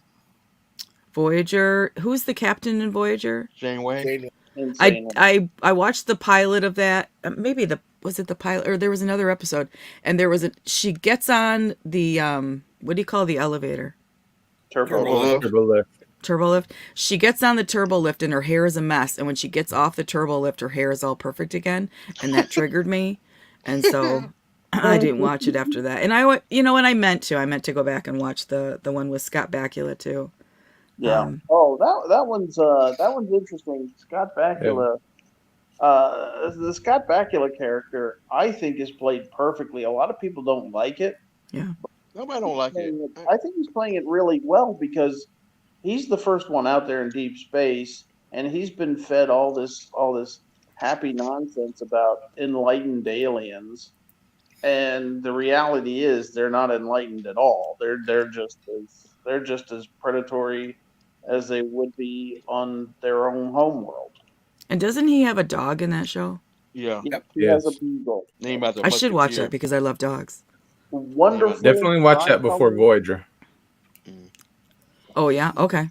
Voyager and was the beginning of the end of Star Trek. Oh, okay. It's like that first initial cancer diagnosis that right there. Yep. Remission.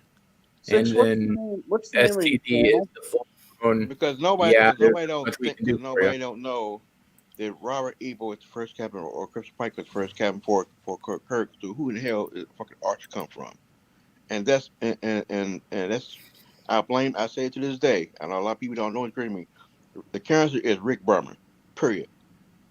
He created he created Voyager, he created Enterprise, and not them. You know, he sit there and Paramount said we'll create a new series, and I understand wait a couple more years you want to do that because he was thinking everybody hated it, but it always come down to the writing, all the people he fired, all the sexual harassment thing he done between female actors and everything. It's Rick Berman, and that's why we got this shit now. Because he created Enterprise. I know a lot of people liked it, but still, Enterprise did not make no damn sense. Well, and I love the JJ movies. They're actually good. I kind of like them too. They're a little bit awkward. Too much lens flare, and the bridge is much too big for it to be practical. No such thing as too big. And good morning, Joker voice. Oh, hello. Hey, Six, what's the name of your channel? Hi, Joker. How are you doing? Oh, hello, Six, my dear. How are you doing, my lovely? Very good. It's Mr. Clown. Oh, the Clown Prince of Crime. Thank you. Yes. Outway. It still sounds like it must hurt like hell to speak like that. No, this is quite common. Smoke a pack of Camels a day and drink Jameson. It comes naturally. Wee. That's what my grandma did. She smoked unfiltered Camels. Yeah. And she died of emphysema. It was terrible. No, that's rough. Yeah. I'm gonna say that. I'm gonna say one thing about Enterprise is, I think if they. I'm sorry. What? What's the name of your channel? 6. Okay. That's easy. Not SEAL Team 6. What'd you say? Not SEAL Team 6. No, just 6. Yeah. I was gonna say is one thing about Enterprise is I think if Rick Berman had any balls, he will create a series after Deep Space Nine and going forward. I don't think we won't have this mess today. That's not what the network wanted. I know, but what network? We need what network? We need Paramount. That's not what UPN was ordering. Nope. No, it was his idea, right? I mean, it was his idea. He tried something different. For anyone they shot down the idea of a post DS9 show, and they were. What were you saying, Captain? Sorry. In the no problem. Other version. For anybody who's interested, go ahead and subscribe to Six's channel. Is one of your videos called ranking every Naruto fight? Me? No, I have no videos on my channel. Oh wow. So you're a newbie. Not at all. Just Not no at all. content. She's just, yeah, she's on other channels. She just doesn't produce her own content yet. Oh, okay. No content. Six is one of the best. Is one of the best wrenches on YouTube. Oh, nice. Absolutely. You're so sweet. Thank you. Well, it's true. You're also my internet pimp too, so it's quite lovely. I am at that. I do try to promote. I love promoting channels. I really do. You give me an opportunity to post a link in a chat, and I'll do it because I love to see growth in people. Oh, yes, Yeah. I want to see everybody grow. That's the funny thing. You know, you have people. It's like, well, you know, you got channels that are growing bigger than you. So, Yeah, Captain, you are very generous with that. You promote channels for people who have never been on your channel. You know, people that you might interact with in chat, but they're asleep at this time of day, and you're very generous with your platform, Captain. And Captain Trek, I must thank you, and I got to thank Culture. I came on the last live stream with you, yes. and then with Culture, and that pushed me over the 100 mark. Wow! Yay! Yeah. Congratulations! I'm trying to get to 50 subs right now, and 200 views on my one video. Oh yeah, we need to get Indie Tiger up, but we still mainly need to get Resolute Germ up because I want to get him on and sing karaoke. Absolutely, and have Start singing. And have him show his voice. Sing it right now. Oh no. Oh boy. Oh, I know Resolute Germ is going. Oh, I hate him so much right now. Hey, Why do you hate him? Hey, Joker Voice. I got a question for you. Okay. So you want how you like the new Bat movie? How do I like the new Batman movie?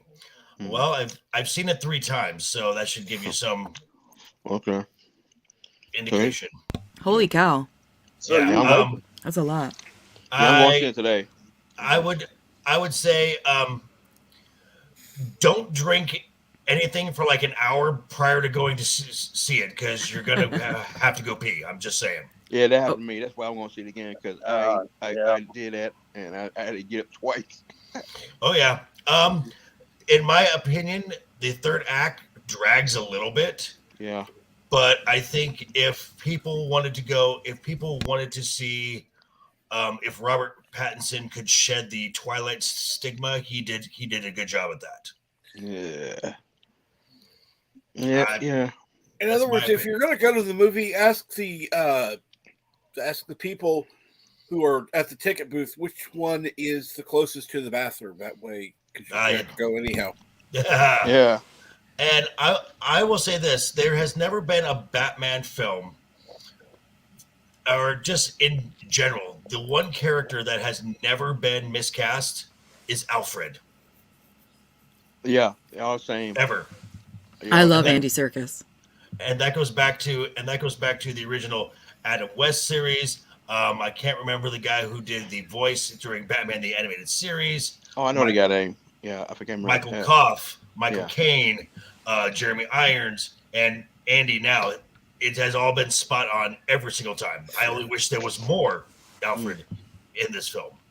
I don't think Six, I have a question to ask you, please. I need to step away for a moment. Will you mind being in charge? Oh, no. I like being in charge. Oh, yes, she does. Yeah, go ahead, Cap. I got it. So I haven't seen Batman because I can't imagine sitting for 3 hours in a theater and bathroom breaks aside. That's just too long. Star Wars. Go watch Star Wars. The prequel trilogy. You'll fall asleep twice. Which one? The original, the sequels, the pre-sequels. They came out back in the day. It was like 3 hours long. Pre-sequels? You talking about the prequels? Yeah. the prequels compared to the sequels are cinematic gold. Thank you very Oh, much. you've never met a bigger prequel fan. I absolutely love the prequels. Oh, I'm right. They're right up there with the originals for me. Yes. And Really? There were I three. would, Yeah. I even go as far. I even go as far as to put some of the best Star Wars you've ever seen is the Clone Wars animated series. Yeah, Clone Wars is brilliant. Season 4 and beyond. The Yeah. first 3 are very shaky. Yeah. So you actually like Hayden Christensen? I love Hayden Christensen. I have no problem with him, and the fact that he's coming back to the Obi-Wan series. Yeah. And when he's also coming back into the Ahsoka series, and I'm going to say it right now. If I see Force Ghost Anakin saying, "Hey, Snips," I'm going to lose my shit. I'm going to lose. Oh my god! Can you imagine? That would be insane. I will be crying like a baby. Dude, I'm telling you what happened to me when the last 3 Star Wars came out. The last one, when Luke came back, Luke with the episode he was gonna fight. I think we everybody thought he was gonna fight. No, I'm back up. The scene where he shows up and she gives a thing. Everybody just like they start crying. They'll cry like this. Then that came out. I'm like what the hell? But the kicker part that I like when we saw the Last Jedi, I'm walking out of the damn. Everybody's shocked and everybody pissed. I'm walking out and this small little girl, could be maybe 5, maybe 6, said, "Dad, what the hell we just watched?" And everybody That's hilarious. Wow. That's and there it is right there. And out of the mouths of babes. Yes. Thank you, Ruin Johnson. Yes, I said it. Ruin Johnson. That round-headed hat. God laughing. It was she was. I swear to God, maybe 5, maybe 6, and she and everybody just cracked up laughing. Everybody like sucked up, and she said, "Dad, what the hell we just watched? What is this?" I left the movie theater confused, and that confusion led to anger, and hate. Anger led to hate, and then I joined the dark side. Yes, that's totally fine. My very best friend, my very best Star Wars friend in the world, he lives in Australia, and I had to wait for him to see The Last Jedi. And after I came out of the theater, I messaged him and I said, "Let me know as soon as you've seen it." I didn't send any emojis, no "oh my god" exclamation points, nothing. Just let me know when you've seen it. And several hours later, he messaged me and he said, "I just came out of the theater." And then there was silence, and I was, because he's been my best friend for like 20 years, and I thought, if he likes this movie and I hate it, this might end our friendship, because it was that big of a deal. And it was a couple days before he messaged me and he said, "What did you think?" And I said, "It was terrible." And he said, "Oh, thank God, I hated it too."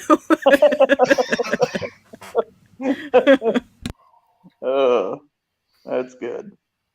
Well, that's pretty much universal. You won't find anyone who isn't, at least I haven't found anyone who isn't a teenage girl obsessed with Raylo. Oh God! Who actually gave a shit about that movie. I actually know a few. Of course, they're the wokey wokes, and there are men out here they're out here in Las Vegas amidst the cosplay world who are Raylo fans, but yet will never go cosplay as Kylo Ren. Which I don't think I've been doing cosplay. I've been doing cosplay now for 4 years now. I've been to 7 cons. I have seen 2 Rays in my entire in these 7 cons. I have seen no Kylo Rens. I see a lot of Mandalorians. I see you don't see that. I see a lot of stormtroopers. I see a lot of Imperial officers. I see a lot of Jedis, and I see a lot of Twi'leks. You know what I don't see? Sequel characters. Hello. I'm telling you what happened. Hello. Hello. I can't hear anybody. Hi. Hi, who's this? Hi, Gap Stargate. Hi. And he's gone. Oh, and he gone. Hey, Cap, if you want to sing Wonder Woman to 6, go ahead. Come on board. Let me tell you what happened when the prequels came out. And all the guys in the theater had posted, people were dressed in costumes, and then the lifesavers like that. They said you couldn't do this lifesavers and everything like that because they thought it'd be dangerous. It was kind of stupid. You really think somebody gonna hit somebody with a lifesaver, and they had all these rules, everything. And when the last 3 came out, it came in and was just buck silence. I mean, it was yelling, cheering. I mean, the sequence is cheering. But you don't see nobody wearing any uniforms, no Star Wars, nothing. Only time they cheered when you heard the original scenes, and that was it. And it was like going to a funeral. That's how I felt. Honestly, the thing about the last 3 is they're so forgettable. Right. I mean, go ahead. I can remember a lot of things from the first 3 and the prequel 3, but honestly, except for 1 or 2 things, I really can't remember. Like the middle one, I can't remember hardly anything at all. And I remember a couple of things from the introduction of Rey, and I remember some things about the last movie, but they're just so forgettable. Here's one. Leia flying through space like you were Superman. Okay. I remember that now that you mention it, but I would not have remembered that on my own. Now, here's the whole thing. It's just, and it starts with the first JJ film. Hello. Hey, Captain Stargate. Hey, Gap Stargate. Oh, guess not. Hi, Gap Stargate. Hi, Gap Stargate. Oh my God. Drop off again. Okay. It starts with the first JJ film, and it's obvious from the outset these people do not understand Star Wars. Quick, let's say hi to Gap Stargate before he disappears again. Hi, Gap Stargate. Hey, I don't know what it is. Every time I send something in the private chat, it cuts my volume out. It's because you're sending porn. Oh God. No, I want to do something. Sing, man, sing. I'm gonna sing something for 6 if Captain put the video up. Oh, here we go. All right, let's dance. Okay. Well, I don't know if it's dancing, but my mom just came. My mom just came out and said. My mom just came out screaming, saying, "You're singing outside." I was like, "I don't give a damn what people think."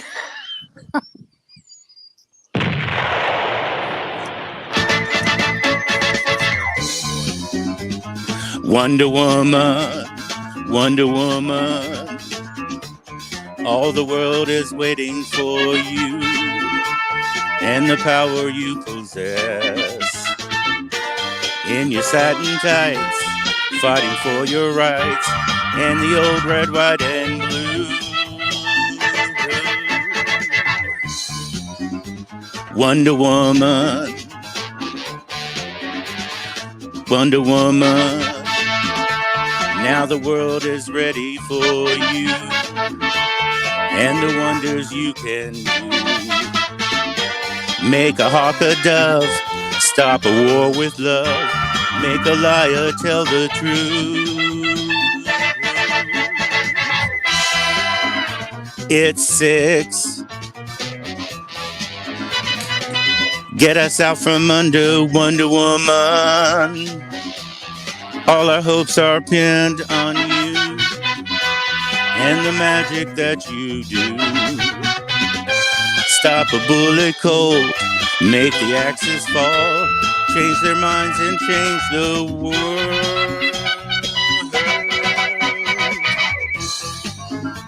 Wonder Woman, Wonder Woman, you're Wonder Woman.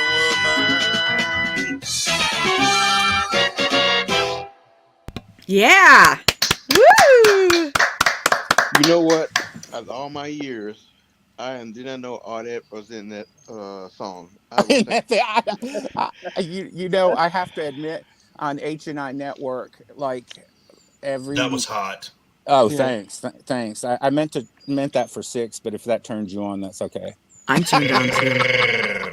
I was a kid when watching Wonder Woman. Oh, yeah. Back in the day, and Yep. Linda Carter was, oh God, Jesus.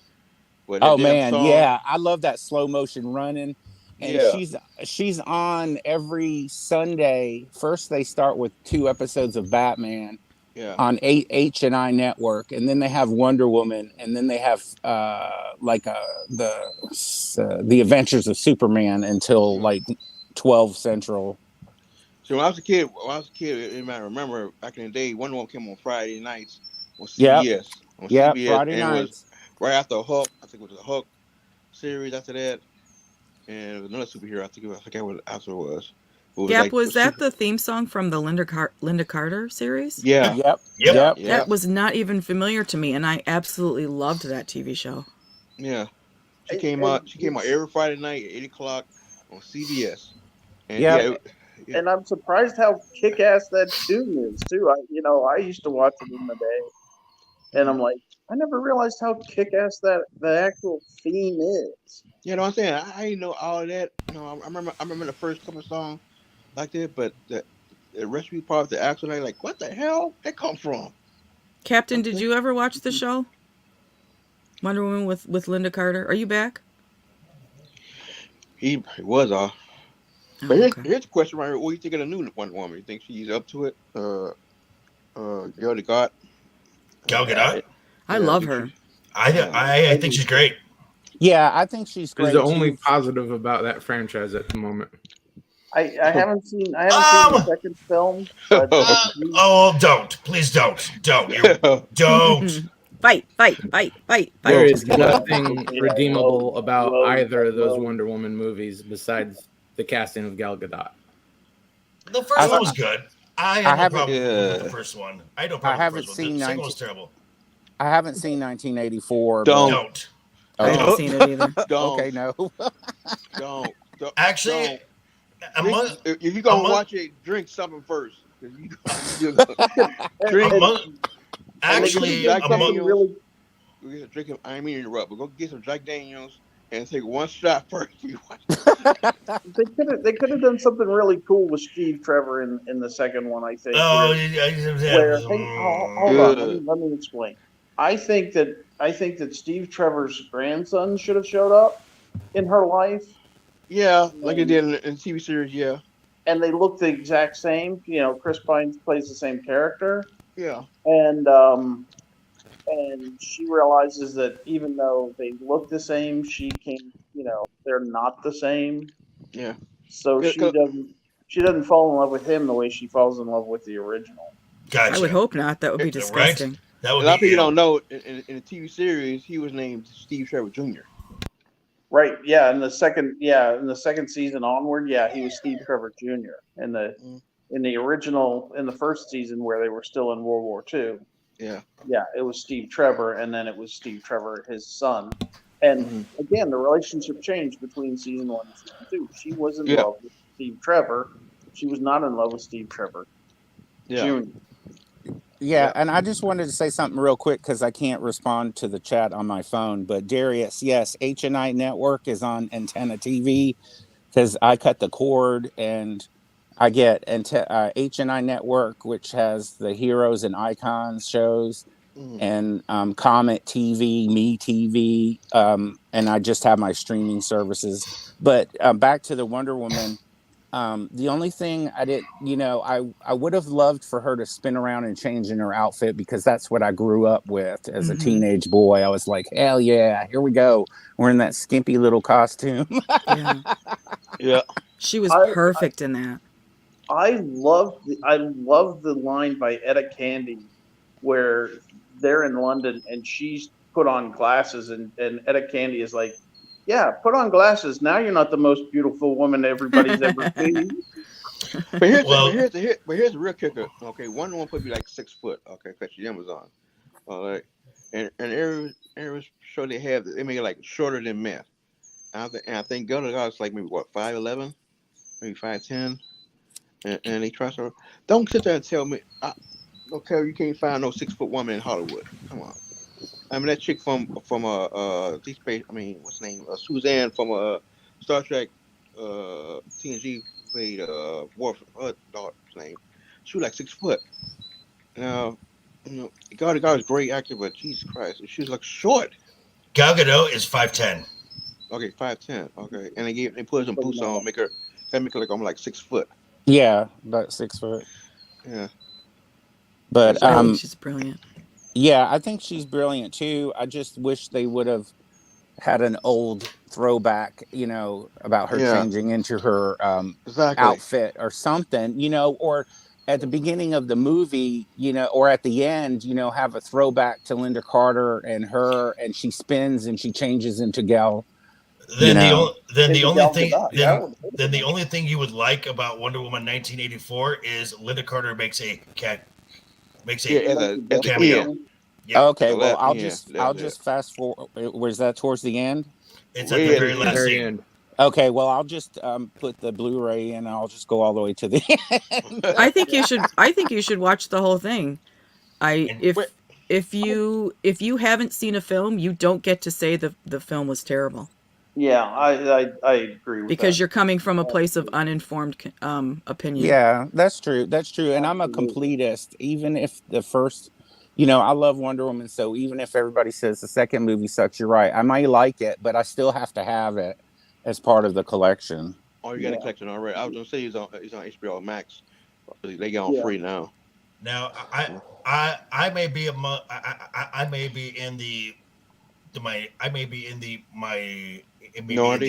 yes. But as far as the DCEU goes, one film that I thought was actually really good, Shazam. Oh, Jesus! Never saw that. Never saw man. It. I actually really enjoyed it. Very well. I really enjoyed it. That was so fucking good. It's a fun film. You know what? The best thing about it doesn't fit in general with the DCEU, but as far as what Shazam is, it's a perfect fit. You know what? I know everybody hate the fact Shazam original name is Captain Marvel. The great scene where Shazam gets the staff and he tell all the kids, "Say my name." I said, "It would be right there, Captain Marvel." Everybody just would die laughing because that's what happened when I was in the movie theater. I was in the movie theater and everybody said, "Say my name." Everybody said, "Captain Marvel." Everybody broke out laughing. Yep, a lawsuit in 1941 started that entire thing. Yep. Mm-hmm. Yeah, but that was the best line right there. "Say my name," and everybody was just laughing. It was great. That would have been so great right there. I think I'm gonna clip that and put Beyonce. Say my name. Say my name. Oh. Hey, but it was good. It was good. It was funny. That much. That's why I didn't put a ring on it. Sorry.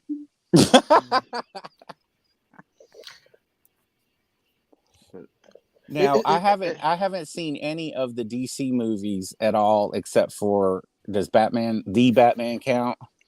Yeah, what film you been on, man? It counts. Are you seriously? It's a DC film. No? Yeah, I'm seriously it's not I was on connected to the others, but it's what they got now. Yeah, I was on a stream the other day and somebody never saw Star Wars. You know what?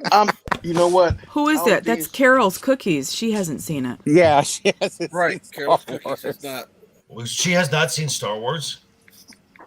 Not a one. Oh my God! No, dude, I was. You might have to divorce her, Darius. She hasn't seen it. Dude, I was dating someone and I was going to the movie and she asked me to go with her, which I told her I really don't want to do it, but it was a Star Wars movie.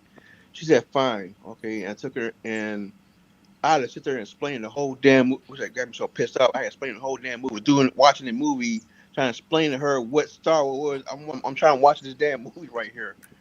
And they have. She's got to go, I hope. I mean, you got to know something about Star Wars, don't you? I mean, it's in the. How do you escape it? Guys. I was on a date. And we started talking about films, and she asked me what my favorite film of all time was, and I said Star Wars, and she said, "Ugh, I hate Star Wars." I did a U-turn, took her right back to her house, and said, "Get out." No, deal breaker. That is a deal breaker.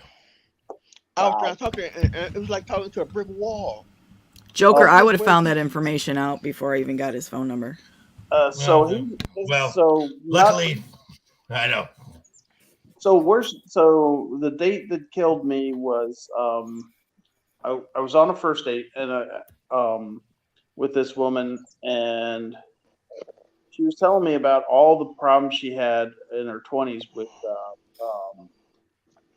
getting into debt, and she finally got out of debt, and she's like, I'm so grateful that every credit card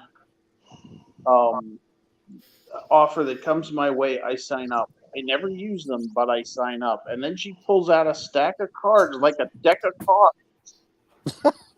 It's all credit cards. And I'm like, Jesus Christ, lady, what are you doing? And she's like, oh, I was checking them because I check every month. I call every month to make sure that nobody's put anything on the card because I have so many. And the plumber came by early, so I had to like stash them. I'm like, Jesus, mother, oh my God. I can see why you're on debt. Yes. I feel bad for the women or the men that are married to the opposite sex that doesn't like collecting. Hey, honey, I came home with the swamp thing. Well, what the hell? They ain't going to do nothing for the house. Guys, I'm going on a first date here in a little while, so wish me luck. No, my mom is. Well, good luck. Well, good luck. My mom. Make sure to screen her. I'm gonna go. I'm doing a lot of coughing and nose blowing and. Well, no, you can't leave just yet. You can't leave just yet, 6. We've got somebody who's in backstage. I'm sure we'll want to say hello to you. Okay. Polly! Good morning. What's up, Polly, my friend? I'm surprised you're awake. Yeah, man. I actually had I was up like till after 3. Wow, what were you doing? I was watching. Because I know your lady ain't home. Well, they got home tipsy like after midnight, and Oh, Oh, that's right. You have bars that close. I don't.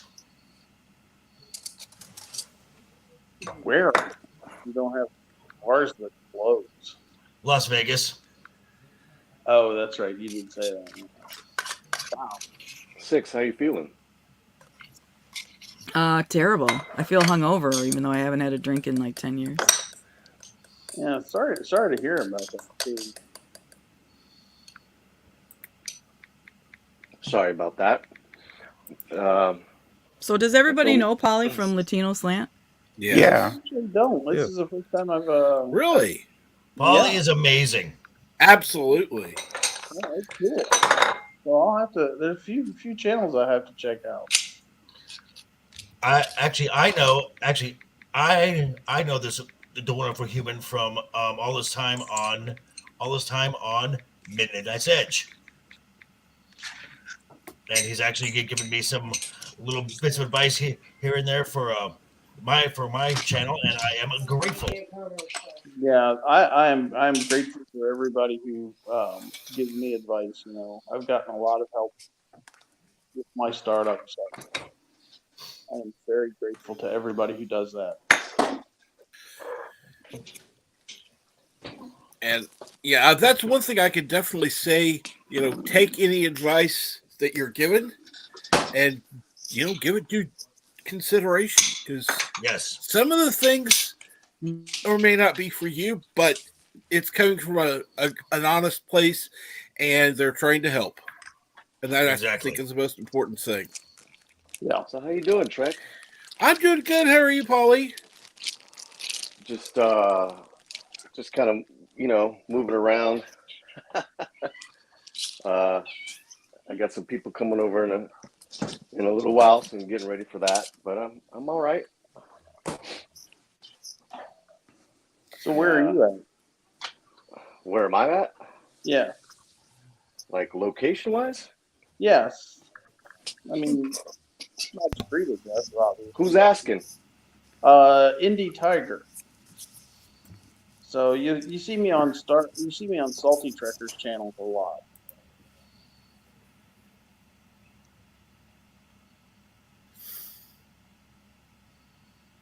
I don't think he's overly familiar with Salty. Uh-oh. I'll give you a hint. He's Pacific time zone. Ah, okay.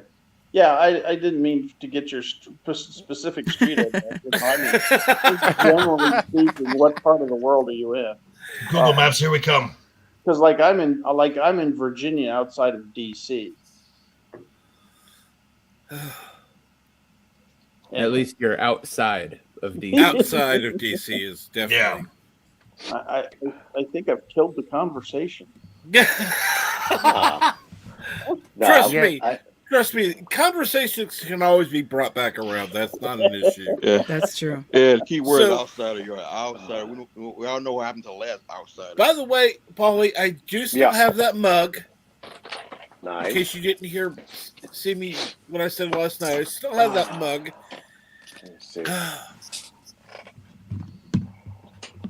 And I love it, by the way. Thanks, man. Let me see. Is this camera on? What's up with my camera? Yeah, I'm on my phone, so I don't know. I was gonna show you my mug. Oh well. No big whoop. That's good, man. So how's the channel been? How's the Captain Trek channel? Well, pretty good actually. Up to 662. Gonna need to talk to you and Mike when you get a chance, but that's, Well, this channel specializes in the morning AM show, right? Live. Well, that's the main focus right now, but I'm trying to branch out and do other things as well. Yeah, I mean, whenever I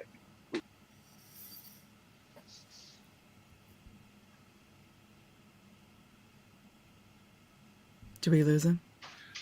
I think so, because I'm not hearing anything. I think his mic might be cutting out. Yeah. Yeah, it could be the phone. Yeah, I don't know what's going on. So if you ever have the choice, don't use a phone. Yeah. So you Okay, who's moving furniture? Seriously, can you unmute? Seriously, that is going. Oh, my bad. I'm sorry. Check the private chat, please. Sorry about that. That was me. I was moving my TV. My bad. I love. Check the private chat. Paul, are you still there? Yep. Yeah, I'm here. I'm here, sweetie. Okay. Oh, there you go. Yeah. I gotta. The thing is, if I go on my computer and then I kind of lose track of time if I get plugged in. And I seriously, I have clients coming over in a half hour, so it's being on the phone. It's all right, I have a couple minutes to hang out. You know what I mean? Yeah, understandable. But yeah, Trek. I mean, I don't. You say you want to branch out, just don't overextend yourself.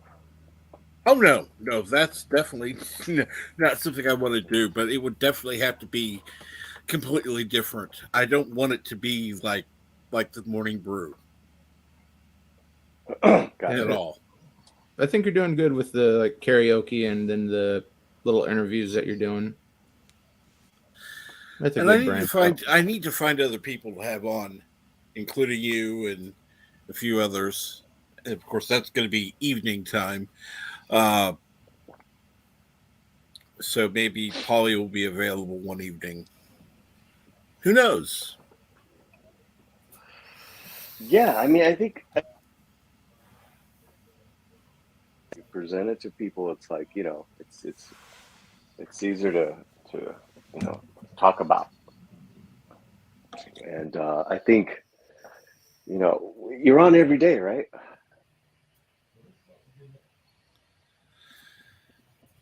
Yeah, I'm on just about every day. I took off yesterday. Nice. Well, on my channel, I was on. Yeah, I was going to say you're on a couple live streams other than your I channel was on yesterday. 3 other live streams, but I wasn't on my channel. Gotcha. I'm gonna bounce, guys. I got to get ready for my date. Yes, and good luck with the date, Indy. Thank Good you luck so Yeah. much.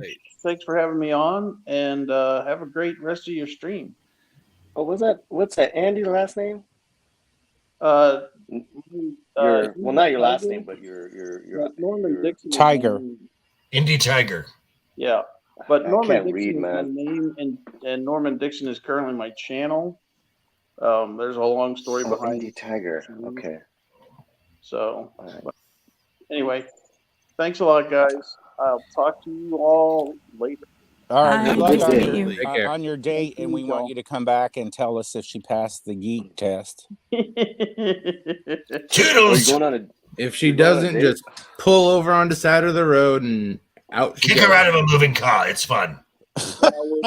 We're meeting at Cheesecake Factory, so Nice. she Ooh, can drive herself home. get the meatloaf, brother. Get the meatloaf. All right, I'll give it a shot. That's a good plate. It's Yeah. a lot of food, but I'm not gonna lie, that is true. All right. All right, right, now I'm brother. gonna cut. Goodbye, Indie Tiger. I'm gonna cut out too because I'm gonna go to an antique store with toys. Well, that sounds like fun. You have. Hey, by the way, anyhow, I think I'm going to go ahead and wrap this up. But I do want to thank everybody for joining me, including Polly. Thank you very much. Thank you, Paulie. thank you guys. Since Thank you, everybody's guys. going to be going anyhow, But thank you very much. Things are getting a little noisy around here anyhow. So thank you all again. Have a great day, and I'll see you soon. Toodles! Good day, Bye, everybody. Captain.